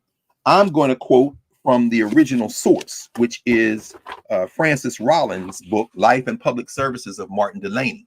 Francis Rollins, pen name Frank Rollins, because, you know, in a sexist society, they wasn't going to let this sister write her biography on Martin Delany with Delany's help. So she just said Frank Rollins. Damn shame. But at any rate, page 337 of this book is what Dr. Carruthers is quoting from. We'll come back to that in a second because, well, before I do anything else, I'm going to acknowledge Barry Kemp. Barry Kemp is a white Egyptologist who made transition in May. He worked mostly at a place called Armana. That's the city built in the desert by Akhenaten and Nefertiti in the New Kingdom. Akhenaten, of course, being the son of Queen T and Amenhotep III. But the reason I want to quote this in terms of Barry Kemp relating to Martin Delany, which relates to the Haitian Revolution, which relates to the idea of Black self-determination, which is what we're talking about in the context of making the places we live places that serve us, regardless of what tools we have to do it. The reason I want to quote Barry Kemp is because I was rereading this while we were in the Nile Valley and after. This is the third edition. He wrote this, I think he published, when did he publish it? 2018, I think. Yeah, 2018. So about 6 years, 5.5 years before he made transition. Kemp spent his whole life in the Nile Valley, one way or the other. He's from England, Cambridge University, on faculty for many years. But chapter 2 is fascinating because what Kemp does, it isn't just about names and dates and chapters and pharaonic history. It's about the social history of the people. This is something that Brother Mowley, who I talked about last week, a retired social studies teacher from the New York area, was talking about. You know, we look at these monuments, we see the stones. It's all very important because that's what we're here to see those. But through those stones, we want to know about the lives of the people who put those stones together. Not Tutankhamun, not Jehudi-Mos III, not Hatshepsut, not just them, but the people who did the living and dying, the millions over the arcs of 3,000 years. Pause. 3,000 years. Take the United States of America. No, hell, forget that. Take the Spanish, Portuguese, Dutch, French, English. Group them together, send them into the Western Hemisphere at the earliest point you can, which is the 1490s. Come forward to today. 500 years. 5, 10, 15, 20, 25, 30. Stop. Hey, that's another schoolhouse rock. Learn how to multiply. 5, 10, 15, 20, 25, 30. Stop. That's 6. 6 times. 6 times the length of the existence of the European presence in the Western Hemisphere. And that's the unbroken history of just that phase of Nile Valley society we call ancient Egypt. That ain't the length of the whole thing, just the period for which we have documents. 3,000 years. 3,000 years. 5, 10, 15, 20, 25, 30. Stop. 3,000 years. 6 times. That's what we're talking about. So if you're going to recover something that some person who had no material record left except the thing they worked on, you got to spend your life doing that. That's what Barry Kemp did. This is what he says at the beginning of chapter 2. The intellectual foundations of the early Egyptian state. There's a reason we go to the Nile Valley. Okay? So folks out there who would call somebody who studies the Nile Valley or any of us hoteps, what you've done is open your mouth and show that you don't know anything about what this work is about. If you're using that term to critique patriarchy and critique the kind of exclusionary practices that we too often find out here in these underinformed streets, then I agree with you. I am standing with you, but you got to take that word off of that. You got to come up with a better thing. Use the 3-word phrase that you heard from your children, from your parents. Use your words. Use your words. Don't use that word. Hotep means peace. Don't do that, because what you've done is unnecessarily alienate a whole lot of people, myself included, who would say we got to be better than that. And I will not concede. That's one that, you know, if the MC Grammars of the world want to make that into a hip hop, I'm walking away from that. Anyway, the intellectual foundations of the early state. This is what Kemp says at the beginning of this chapter, chapter 2, page 57, first paragraph, the inescapable state. Barry Kemp says, with the imagined community, the nation, that's what a nation is. It's an imagined community. People feel that they share bonds of common interest and inherited values with others, most of whom they will never see. It is a vision of people. By contrast, now I've been saying this for a long time, but I want somebody else to say it. By contrast, the state is a vision of power, a mixture of myth and procedure that twins itself amidst the sense of community, giving it political structure. You understand? The nation is an imagined idea. We are part of the nation. You are a part of the rhythm nation. Yeah, rhythm nation. You understand? So we dance. Yeah, we're part of the rhythm nation. Yeah, but see, that isn't a state. A state is about power. You can use a nation to animate power. We saw that on display in Chicago this week. The various nations, I don't care whether it's Patti LaBelle or Stevie Wonder. I don't care whether it's Kerry Washington or Tony, whatever his name is. I just see him and think fits. But at any rate, you're conjuring an idea. And everybody's aspiration gets mixed into the pot. Some things you don't like get mixed in with things that you like. The question is, can you get the mix enough to hold the whole thing together? The white nationalists don't even try. They're calling out to something else. I'm proud to be in America, where at least I know I'm free. That's poison to my ears, you see.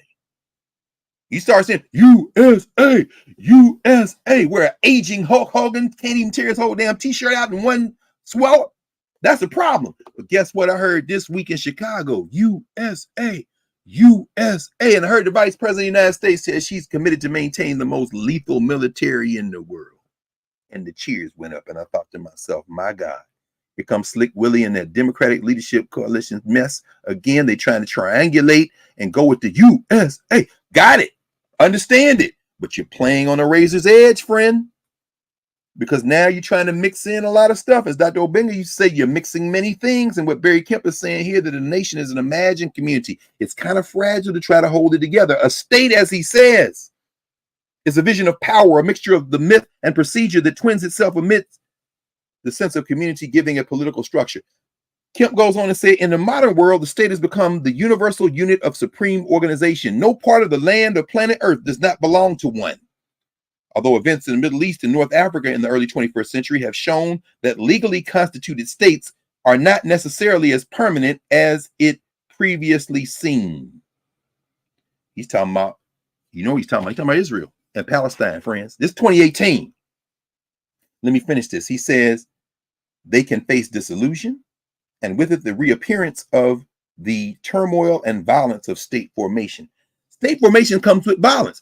Kemet didn't just get into one place because everybody said, why don't y'all join us? Okay, some of it was get down or lay down. We stood in the Egyptian Museum and saw the Narmer palette uniting upper and lower Kemet, and Narmer in the middle of that palette with a stick in his hand and somebody else by the hair. Somebody took an L, get down or lay down, to quote Beanie Siegel from the south side of Philadelphia on Siegel Street.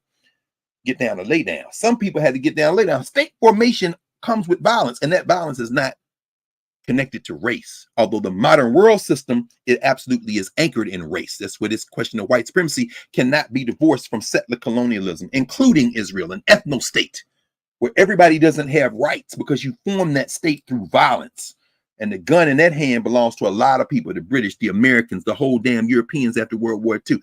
Ain't just one group of people. In fact, it's not most of those people. It is a collusion that is based on power, not an imagined community. It combined an imagined community with a state formation, and that is what the setup was.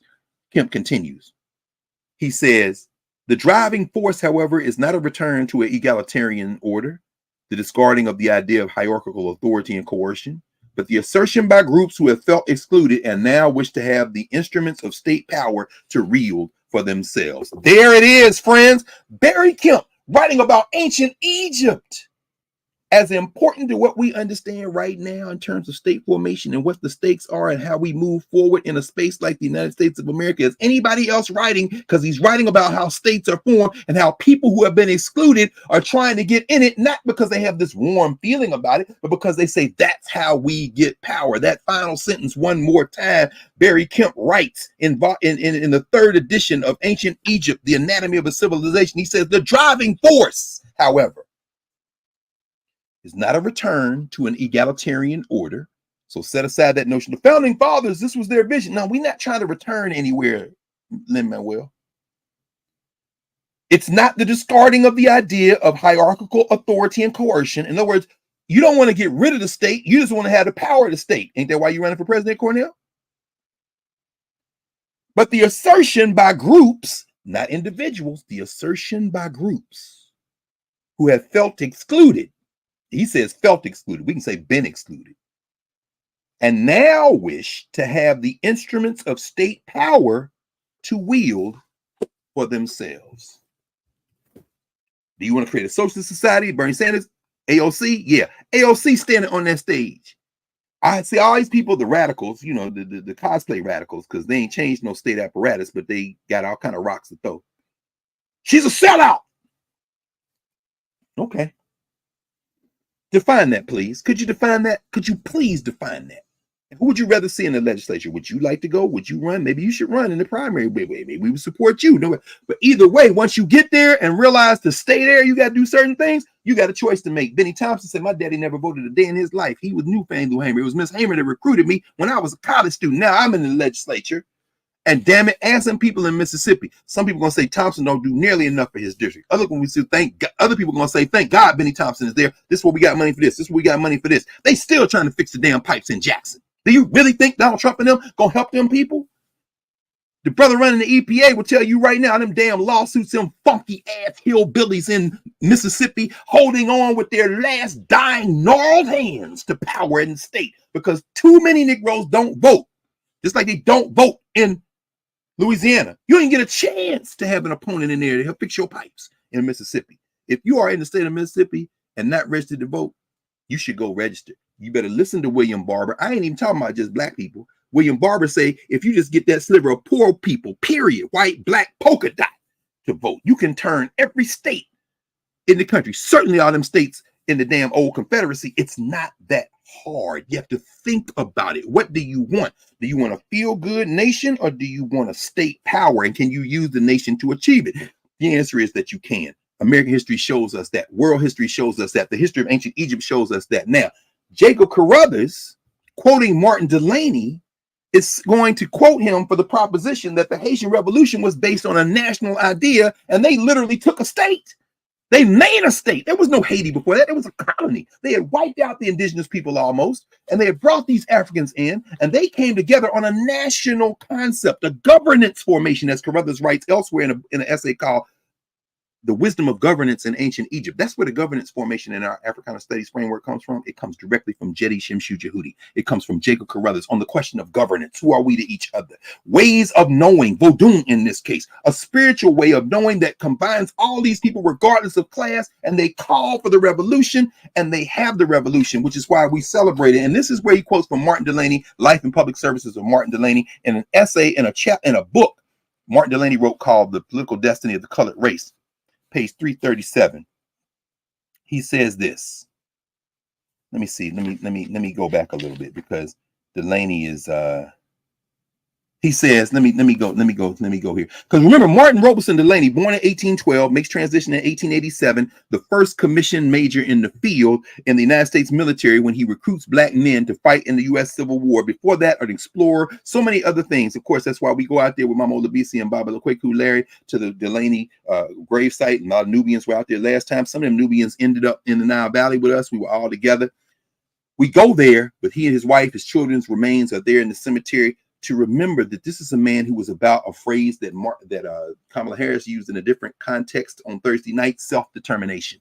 And he connected ancient Africa to medieval Africa. He traveled to the continent of Africa. He met with continental Africans, connecting bonds. He wanted us to go back to Africa when he signed that treaty with the Alake of Abeokuta in what is now Nigeria. He writes Blake or the Huts of America, which we read page by page in Nubia, to talk about this vision of a global African power that takes over states, whether it be Cuba or the southern states of the United States or continent of Africa. Delany, this isn't 2024. This is 1859 when he writes. This is 2 years before the Civil War. This is the same Martin Delany who sails into the harbor to go to Fort Sumter with the children of Denmark Vesey by him.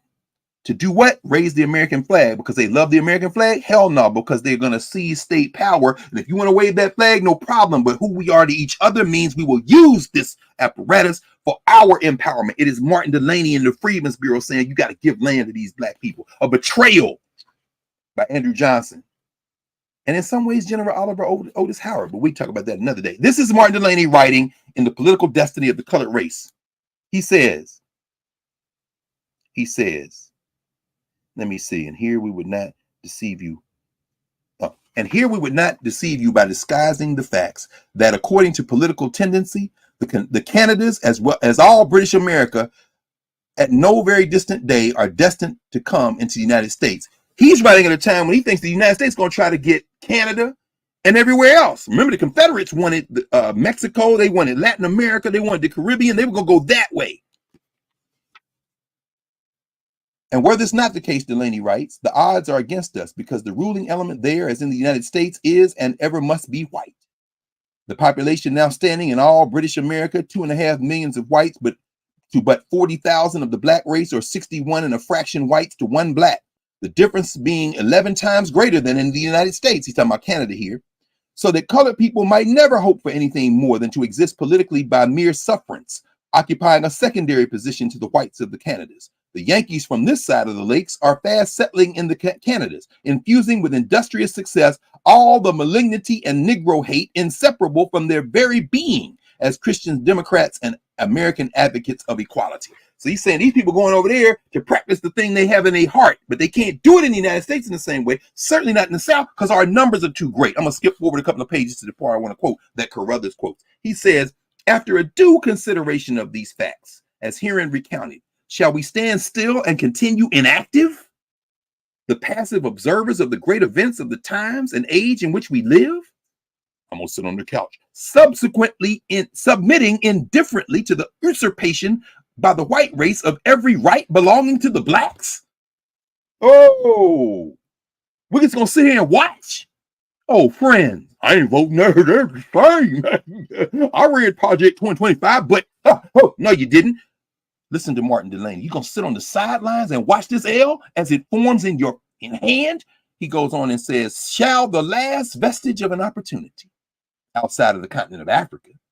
And by the way, continent of Africa, saw this on the front page of Financial Times weekend this week. Look at that headline. Struggling Nigerians fly into storm as plush Airbus swells presidential fleet. This boy Tinubu done bought a brand new ass plane. He in France. He done flown to France on a plane that the Nigerian press is saying could have cost as much as $100 million. So there is no sheltered rear, even in the continent of Africa. Oh, they mad in Nigeria. And I don't blame them. People struggling in Nigeria. And this fool done bought $100 million plane. All right. Delaney goes on and says, again, shall the last vestige of an opportunity outside of the continent of Africa for the national development of our race be permitted in consequence of our slothfulness to elude our grasp and fall into the possession of the whites? This may heaven forbid. May the sturdy, intelligent Afro-American sons and daughters of the Western continent forbid. And here's the quote that Delaney, that Carruthers uses to open his essay on the Haitian Revolution. He says, longer to remain inactive, it should be borne in mind, maybe to give an opportunity to despoil us of every right and possession sacred to our existence, which with God has endowed us as a heritage on the earth. And for let it not be forgotten that the white race, who numbers but one of them to two of us, he's doing that in a global sense, and it's actually a lot more than that. But he says, originally located in Europe, besides possessing all of that continent, this is 1850s, y'all. Besides possessing all of that continent, and it's not a continent, it's Western Eurasia, but we won't quibble, have now got a hold of a large portion of Asia, Africa, all North America, a portion of South America, and all the great islands of both hemispheres except Papua or New Guinea. They got that eventually, Delaney, after you pass. Inhabited by Negroes and Malays in Oceania. The Japanese islands, they didn't get that. Peopled and ruled by the Japanese. Madagascar, peopled by the Negroes near the coast of Africa, and the island of Haiti in the West Indies, peopled by as brave and noble descendants of Africa as they who laid the foundation of Thebes. That's where we were before, Waset in ancient Egypt. Delaney going all the way back to ancient Egypt. He's comparing the Haitians to the Egyptians. He said, they don't have Haiti. People by these Africans, these descendants who are, as he said, as brave and noble descendants of Africa as they who have laid the foundation of Thebes or constructed the everlasting pyramids and catacombs of Egypt, a people who have freed themselves by the might of their own will, the force of their own power, the unfailing strength of their own right arms, and their unflinching determination to be free. That's what Jacob Carruthers quoted Martin Delaney, quotes him in the Irritated Genie for the proposition of black self-determination, but the principle being the Haitian Revolution and the date being the 22nd and 23rd of August, which is one of the reasons we call this Black August of the Haitian Revolution. And that's where we are today. Now, what it means to become a nation, we saw on display in Chicago this week. The convention, the social structure, You see the recap in today's Financial Times. I won't go through the recap, but I will mention the major categories that they use to talk about the recap, because these are, I think it's a useful kind of summary, and we won't read any of it other than to read. And if I can't find the, let me see, I think it's in the front. Here we are. Headline: Common sense pledged and pushed for new way forward. So you saw defining herself. We saw that. Footnote: don't know the answer. I've tried to ask some people who I think are in the know. If they know, don't tell, don't know, no. But I do want to know. If somebody knows, please help us. Where's Donald Harris? Where's Professor Harris? Where's one of the major economists to come out of Jamaica in the last 2 generations who is still alive, who was mentioned in terms of telling her to run on? You run, do whatever you can do. As his mother was like, be careful. Daddy was like, keep running, keep running. So it was kind of loving gesture toward, but didn't hear anything else about Dr. Donald Harris, Professor Donald Harris, Professor Emeritus at Stanford University, where, of course, Maya Harris, the vice president's the vice president's sister, went to school. Do want to hear about that. Out of that footnote, no more need to discuss it. Just putting it out there because, just want to know. Defining herself, we saw that. Attacking Trump, we saw that. Protecting abortion rights, we heard that. Economic agenda, we heard that. Foreign policy, we heard that too. We heard that true. I will mention this because this is important. Tying back to the thing I want to end with in a moment, which is Ta-Nehisi writing about Palestine in Vanity Fair in anticipation of the new book he has coming out. The writers, Lauren Fedor and James Politi from Chicago, write, Harris outlined a muscular projection of U.S. power on the global stage. As commander-in-chief, I will ensure America always has the strongest, most lethal fighting force in the world. Okay. I understand. We're trying to see, don't get distracted. We got to see state power in order to critique that and to do something about it. She vowed to stand with Ukraine and NATO allies and said she would ensure that America, not China, wins the competition for the 21st century. Yeah, you're going to lose that one. China's sitting like whatever. Of course, they got a problem with the birth rate and, declining population. But yeah, you got to say that, but that ain't going to happen. Not as long as most people watching this got a computer that came from China. By the way, if these longshore people strike, this could be a problem because most of these computers we're looking at came in on boats, and the East Coast looking like they're getting ready to strike around Newark, maybe some East Coast, those West Coast ports, whether it be Southern California, LA area, or the Bay Area. This could be a problem because, the international longshore people are maybe getting ready to strike. They went to arbitration in Canada 2 days ago. Story for another day. We continue. He says, the vice president tore into Trump for cozying up to tyrants and dictators like North Korean leader Kim Jong-un, who Harris said were, quote, rooting for the ex-president to win in November. You better believe it. They know Trump, she said, won't hold autocrats accountable because he wants to be an autocrat. In the enduring struggle between democracy and tyranny, I know where I stand and I know where the U.S. belongs. She did not shy away from addressing the war in Gaza, they write, which has split the Democrats and triggered protests in Chicago. A lot of protests, a lot of people arrested. But Brandon Johnson is not Richard Daley in 1968. So we got past it, but there's still a lot to be done. And there's a lot of time between now and November. And them kids come back to school. If you don't think they're going to start the protest again, you ain't paying attention. Quote, now is the time to get a hostage deal and ceasefire done, end quote, she said, declaring a commitment to both Israel's defenses and ending the suffering in Gaza. Here's the quote. The Palestinian people had a right to dignity, security, freedom, and self-determination. End quote, she added, prompting resounding applause. That was a political risk, friends. Regardless of you, if to use Mario Beatty's phrase, if you just got to look at this cold.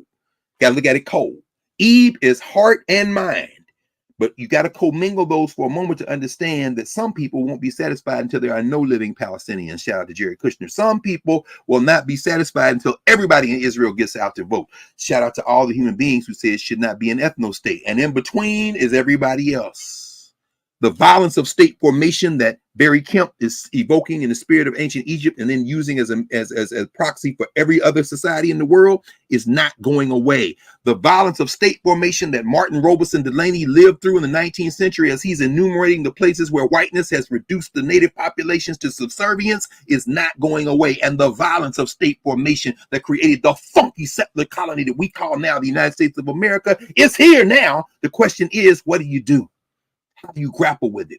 Martin Delaney is showing a roadmap for it. It came all the way through to today in different ways. Fannie Hamer is in Mississippi.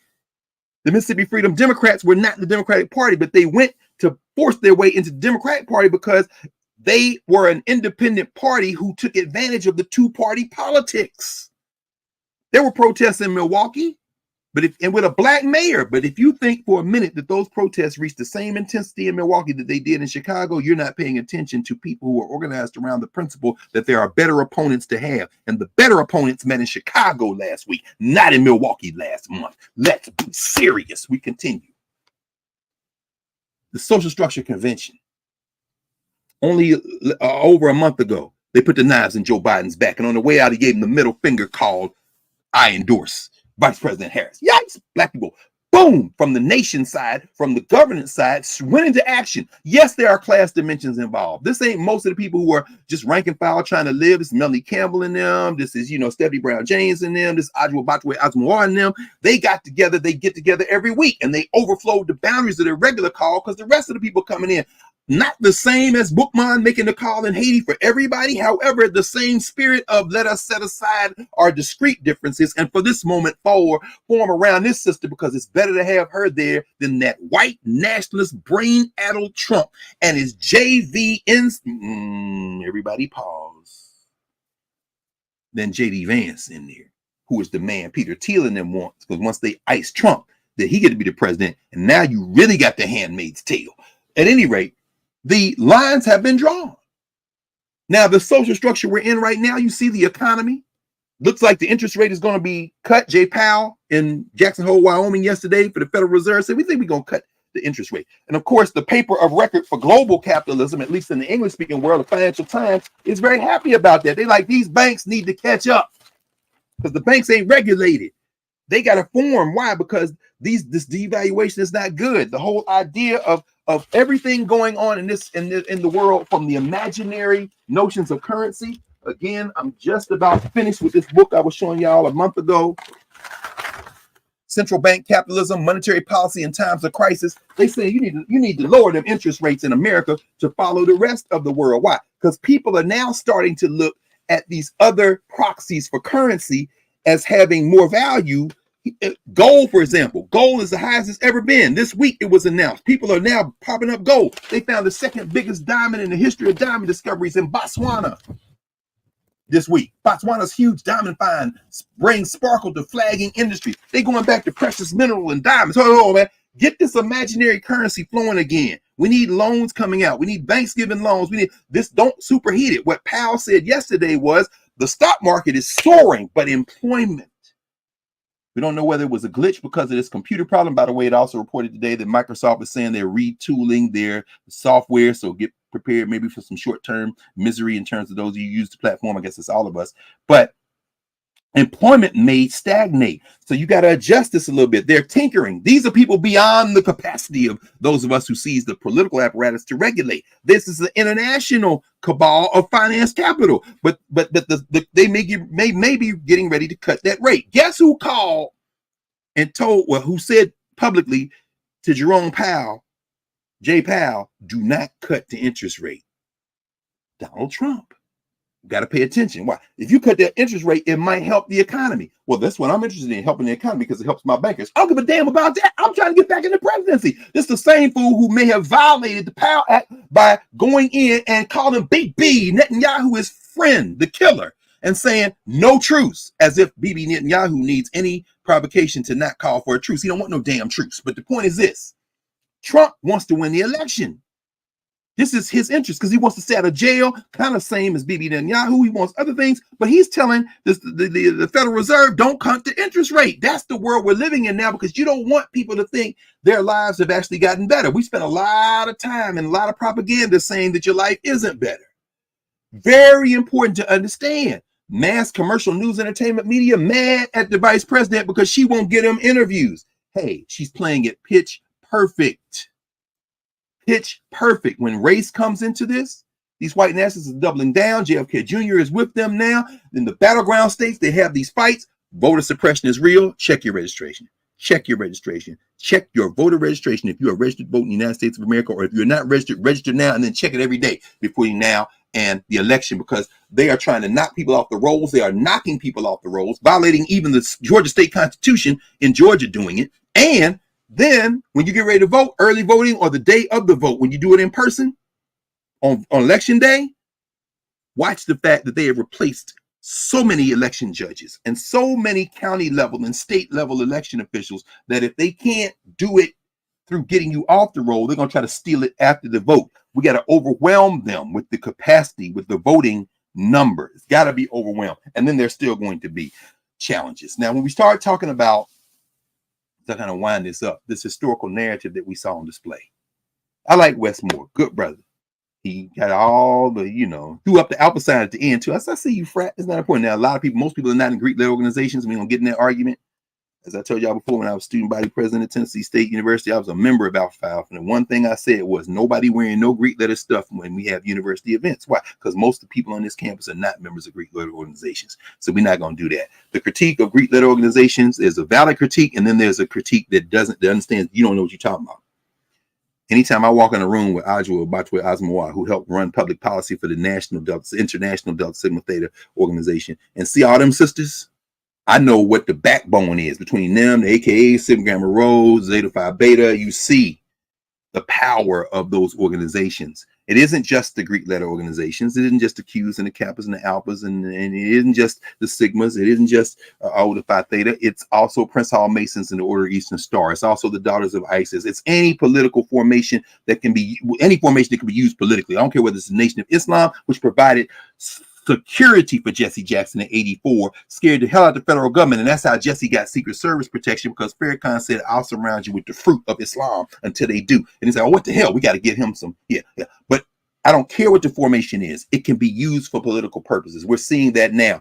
Saw on the floor in Chicago, our friend and sister, former president of Tennessee State University, Dr. Glenda Blaskin Glover, who is leading the Harris campaign's HBCU for Harris campaign.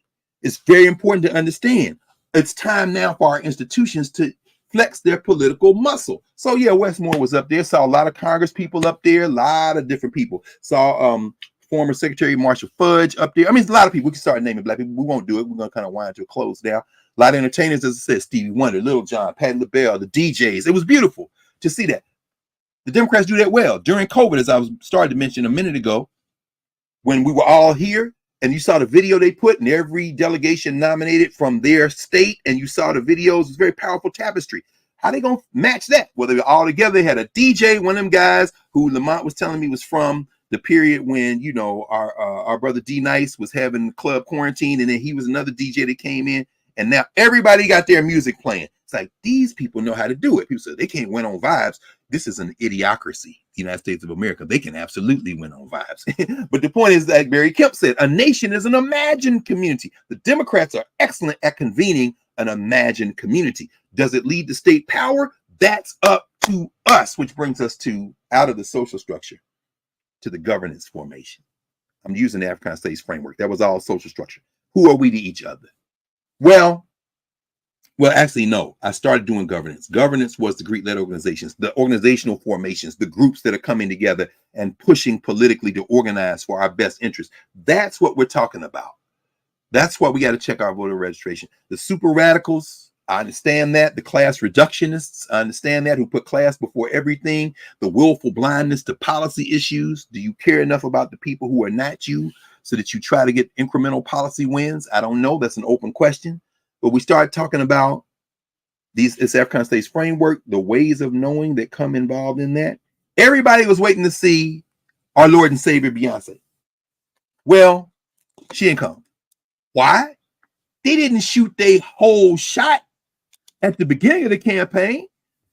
Now, imagine this. I ain't gonna say this was gonna happen, but a lot of people, I'm thinking to myself, you know what? What if Beyonce and Taylor Swift show up in the battleground state the night before election day, hand in hand, boom, with a single they done recorded in the studio the week before? I'm just saying, you don't put Beyonce and Taylor Swift at the beginning. You put them when they're most effective. This is an imagined community we're talking about. And then movement and memory, when they made that film and dropped Miss Hamer's image in there, the one you showed Prop at the beginning of an hour and a half ago, you show that image and then you tied together and you had Jesse come out and wave. It's like you are flattening the entire narrative. But I'm old enough to remember 84 and 88 when Jesse gave that first speech in 84 and Coretta Scott King sitting there and Rosa Parks sitting there and all them people that marched and got bashed sitting there. And Jesse said, our time has come. And in 88, when the convention almost was brokered, And the decision was made to throw that apparatus behind the power of the state. Slick Willie took us a little off course. And Barack Obama fell a little short. Yes. But we got another bite at that with Kamala Harris. And you got to make her do this work. So I'm going to end now. This is the last thing, if I can find it very quickly, in this context, again, of this question of back to an American future, of a place that never existed, but that we are here and got to do something about. Yeah, here it is. Writing in Vanity Fair. Our brother Ta-Nehisi Coates dropped this 3 days ago. A Palestinian American's place under the Democrats' big tent. Ta-Nehisi writes this. He says, at some point during the first evening of the Democratic National Convention, somewhere between the land acknowledgement, hold on a second, let me see, because I didn't, hold on, I moved things around. And if you, okay. At some point during the first evening of the Democratic National Convention, somewhere between the land acknowledgements and the Jesse Jackson tribute, it occurred to me how relatively few white people I was seeing on the program. They were there, of course. Hold on, Prof, because I want to make sure that okay, there it is. They were there, of course. And by the end of the night, white speakers seemed, if not a majority, then at least a plurality. I don't know if that first day looked like America, but it certainly looked like what people who use the phrase "look like America" imagine the country to be. A wave of edgy jokes flooded my various group chats. I was happy to contribute, but the truth is I'm a lover, not a fighter, and thus sincerely believe in the meaning of the symbolic as something beyond cynical political manipulation. In the case of the DNC, the symbols communicated the breadth of the Democratic Party's coalition as well as its limits. Perhaps that's why I've spent the past 2 days sweating the one major omission of the party that claims diversity as its strength. The host city for the DNC is Chicago. He wrote this before the end of the convention. The host city for the DNC is Chicago, whose metro area is home to more Palestinian Americans than anywhere else in the country. But you would not know this looking at that stage. Despite the appeals of Palestinian American delegates and activists, no Palestinian American is scheduled to address the convention from the main stage. I suspect this is because of what such a speaker might feel compelled to say. In response to the massacre perpetrated by Hamas last October, the state of Israel has killed some 40,000 Palestinian people, lowball number. The intention behind this carnage has been declared openly. Quote, "We are fighting human animals," Israeli Defense Minister Yoav Gallant has said, despicable, and we are acting accordingly. Acting accordingly has meant the erasing of roughly 2% of the entire population of the Gaza Strip, a fact not to be mourned, since according to Israeli President Isaac Herzog, quote, "there are no innocent civilians in Gaza," end quote. The most destructive bombs have actualized this rhetoric of extermination are being furnished by America, and more specifically by the head of the Democratic Party.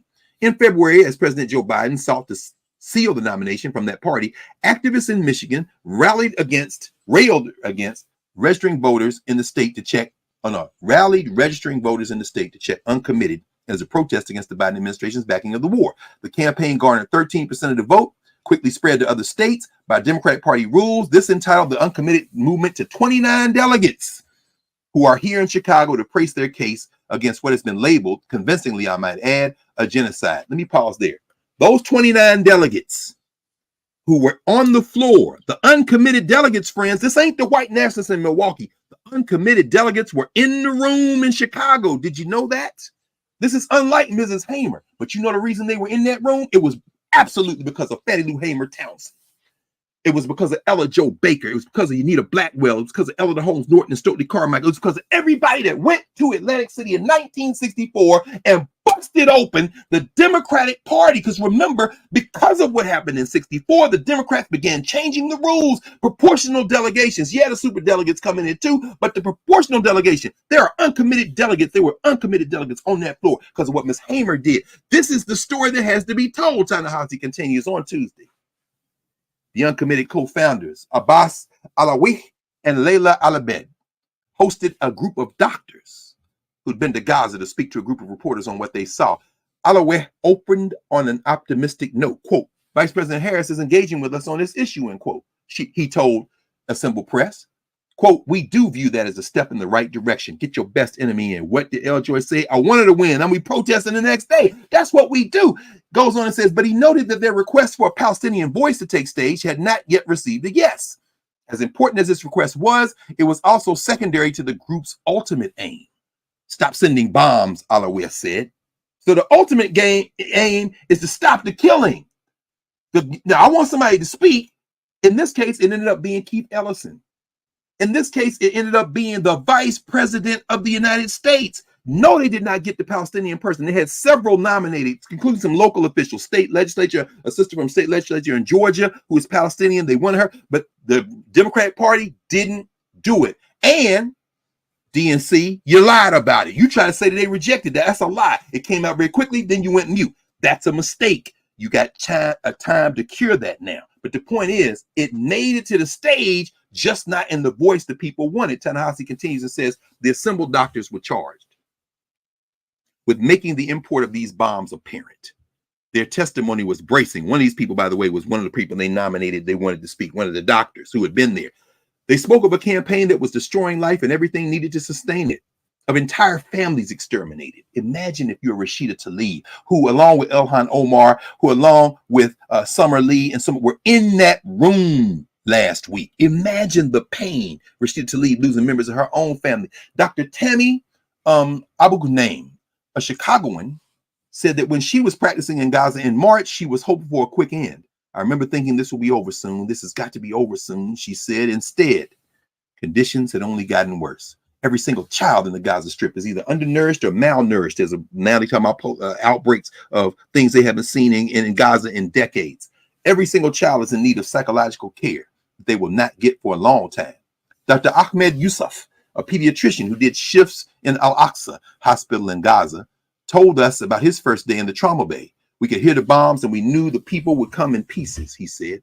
He described a woman brought in with burns over 70% of her body, a death sentence in a place with no gauze and no water. And then the doctors made a discovery. The woman was pregnant. He imagined this pregnant woman sitting in her home until a bomb dropped on her head. After that, he said, every day she lived until the day she died, she was in pain. I saw then that Alaweh and Alibed were openly weeping. Both. This is what Ta-Nehisi said. He's there. He said they were both openly weeping, heart and head together. These monsters of the white nationalist party must be rolled over like a plague they are and neutralized politically forever. Ta-Nehisi continues. I took this as a testament to the intimacy of the violence being visited upon in Gaza and now spreading onto the West Bank. Alibed's mother's family is from Beit Ur, a village on the West Bank where conditions have only worsened since the onset of the war. When I talk to my cousins and family members, they're just trying to survive. They don't have the freedom of movement, she told me. They're trying to keep their heads down. Alaweh's family is from South Lebanon. And one of his defining childhood memories is the bombs dropping during the 2006 war between Israel and Hezbollah. For most of the presser, he and Alibed projected a diplomatic open posture toward a party which seemed to hold them and their community at arm's length. But by the end, during the Q&A with reporters, the pain broke through. President Biden, you're lying to us, Abbas said. You're lying when you say you're working for a ceasefire, but you're sending more and more bombs that are killing babies. The question is to President Biden, do you want your final act to be sending more bombs to blow more children up? Is that what you want your final act to be? This is the end, last paragraph. This is a foundation that depends on seeing Palestinians and Palestinian life with the same clarity as all other human life. One way this clarity and equality is expressed in our society is through our arts, our media, our public rituals like national political conventions.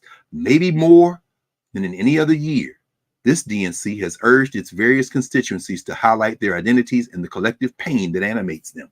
Racism, forced birth, land theft. It has the exhibition of what the Palestinian scholar Edward Said called the permission to narrate, the permission to tell the story, y'all. And that is that permission that Palestinian Americans have been denied. They have heard their names mentioned fleetingly by a handful of speakers, but have not yet been granted the right to speak their names themselves. Perhaps that is for fear of what else a Palestinian American speaker by name. I cannot say that fear is unwarranted. He goes on, but I'm going to stop there because he talks about the fact that on that floor at the Democratic National Convention, you saw not only Palestinian Americans, you saw many with solidarity. The 29 that came said they had convinced 200 others to join them in the demand. 200 delegates. That is what democracy looks like. You heard that cheer? This is what democracy looks like. Yeah, this is what it don't look like Athenian Greece. Cedric Robinson writes about that in Black Movements in America. They never had democracy in Greece. Women couldn't vote. They had people enslaved. It was never there. It's never existed. America never was America to me. But at the same time, if we work together, we might just be able to go back to a future, to remember forward in a way that can build a society we want. But you can't do it sitting on the couch. No, you cannot. Ashe. Oh, Ashe is Bob Moses. Look at Bob Moses, young Bob Moses with Miss Hamer. What you showing us, Prof? I mean, it's part of that video that started with her speech towards the end. That, you know, it's hard to find the full speech, but these images of her showing up, to your point, you know, it's she lived in an America where her reproductive rights were stripped from her without her permission. She was sterilized, where her body was beaten for the audacity to want to have the right to vote, where her own people didn't think that she was an apt representation of us because she was a sharecropper, and maybe she didn't speak with the kind of eloquence that we should have people represent us. She didn't look like Rosa Parks. But in this time, you know, all the regular ass people out there, it's time to just step into your power, because Fannie Lou Hamer showed us the way. You're not powerless. You're not voiceless when you stand up for yourself and your people. And it doesn't matter what you look like. But that's our responsibility, right? Yes. It is. It's that's our responsibility. I mean, yeah, I mean, if anybody, and I hate to, well, we don't use ancestors to make a point like this, but what you said, the question becomes, what's the move if not this? Yeah. In other words, not just stay outside. Remember now, Miss Hamer went to Africa. She spent time with Sekou Touré. Miss Hamer, when she was there, she saw those white Peace Corps workers and was like, why y'all over here? Why don't y'all be back in Mississippi helping us over here? Y'all need to come over here and mess with these Africans. Come over here and stay where you from. So she had her perpetual critique, but she's in the room. Prof, what's the move if not also being in the room? I just want to know, because whatever the move is, we want the same thing. What's the level of frustration of seeing, it's like people grab on to you criticize the government, and then I see people, well, Kamala Harris should be doing something about this. She's not the president, and she's not in a position for us to even push her because she's not in power. Right. You know, everybody wants to find the narrative that feeds their belief of the world, but they don't want to do anything other than yell into the void. And let's think about this too, Prof, just for 30 seconds. Let's say she wanted to end that war with her whole heart. I'm not saying she does or doesn't. Do y'all understand what sits? She's on top of a rocket. So was Barack Obama. So would Jesse Jackson have been. So would Cornel West have been. Do y'all understand how much? In other words, she coming in tomorrow and say, no more weapons. Okay. See, people are explaining we don't know how electoral politics work. You know what would make her do that? If enough people say we don't want it. That means you got to organize people. Because that's what changed Vietnam. No question. That's what, I mean, you know, you talk about this. I just see so many people have so much to say and have done nothing to change the trajectory. Yelling into the void is not activism. No, it's not. And Fannie Lou Hamer, that's activism. That's activism. Get in the street. And don't just get in the street with your community. Get in your street by getting involved at every level you can be involved in. It's very important. Summer Lee started in the neighborhoods. You know, one of the people who empowered her, great, I won't say great person, one of the person who empowered her was John Fetterman when he was the mayor of the little town she was in. Fetterman and gone into the ditch. Summer not with Fetterman. Fetterman got one vote in that little town she from. In other words, she's built a coalition that's mostly not black people. So is Ilhan Omar. Yeah, it ain't enough. You understand? Anyway. No, I mean, but that's the thing, right? And it's nice to want to just be with your tribe. Right. You know. Right. Well, how much nicer if your tribe is everyone? Is everyone. And you get to stay yourself. You get to say yourself. Nobody got to give up yourself. This is Delaney and them fighting. I'm so glad you showing Miss Hamer, because they used Miss Hamer this week. And I don't care whether the purpose was noble or not. We have a responsibility to this sister right here, and to that brother standing next to her, who is now also an ancestor, Robert Paris Moses out of New York. We have a responsibility to them. They are in the room. And we have a responsibility to study. That's right. Is Black August. Study, fast, train, come on, and then fight. and then fight. Let's put an emphasis on the study part. Y'all don't read enough. Read radical equations. Read, read Blood in My Eye. Read. Let's read some things. Really read Malcolm. Don't just share the clips of the things that validate what you already believe, because that man evolved. Yes, he did. And even when he was in the middle of stuff, I mean, that famous picture we see of Martin Luther King and Malcolm X shaking hands, that's in the United States Congress. Why? Because Malcolm X had a friend named Adam Clayton Powell Jr. That's how he was able to go in there and observe the passing of the Civil Rights Act of 1960. And he ran into Dr. King in the hallway. So stop acting like that Malcolm X was never in those rooms. I mean, come on, y'all. We got to be smarter than that. We are smarter than that. Yes, we are. Yes, we are. So give Michael Harriet a big hug for me tonight. You know I will. I will. And hold up his book. Hold on. Let me go back to here. Boom. Black AF History tonight, 6:30 at Sankofa. We're gonna be sitting there with Holly Shriek and Rima. We're gonna talk about Black AF history, the unwhitewashed story of America. I'm basically there to ask him questions and to get out of Mike's way. So you know what I'm saying? Because it's gonna be an interesting conversation. And so challenge. Because that's the other thing. That might be too much. No, you know what? We'll do a little. Yeah. Listen, the one thing I know about all of us, because he wrote that book in earnest, right? No question. No question. Is that nobody should want to be wrong or not having a full, complete thought. That's the thing that I love about our relationship, is that you make me think more deeply about the things that I think I know. And I'm nimble enough to say, okay, that's a thing I didn't consider. So I need to add that to my arsenal, because your arsenal needs to be as powerful as possible. Can't be powerful if you're stuck with this is the only way that we need to think about this. And in that back and forth, you help him and you help us kind of suss out some things, and that's important. You're right. You're absolutely right. You know what? I'm not saying this should turn into a brawl. I'm just saying it would never be a brawl. That's what I'm saying. I already know that, but let's start to challenge the things we think we believe. No question. Listen. I mean, we are in an impossible situation, and we're trying to make something that didn't exist before. And my general attitude with Reba Kelsey says, let us agree to agree. But you're absolutely right. There are moments in here I'll be like, okay, well, say some more about that. Let's think more about that. And then that's how I would normally do it. So I'm gonna do it tonight. I will. I love you. Enjoy. Love you too. Yes, indeed. You too. Thank you. See you soon. Bye.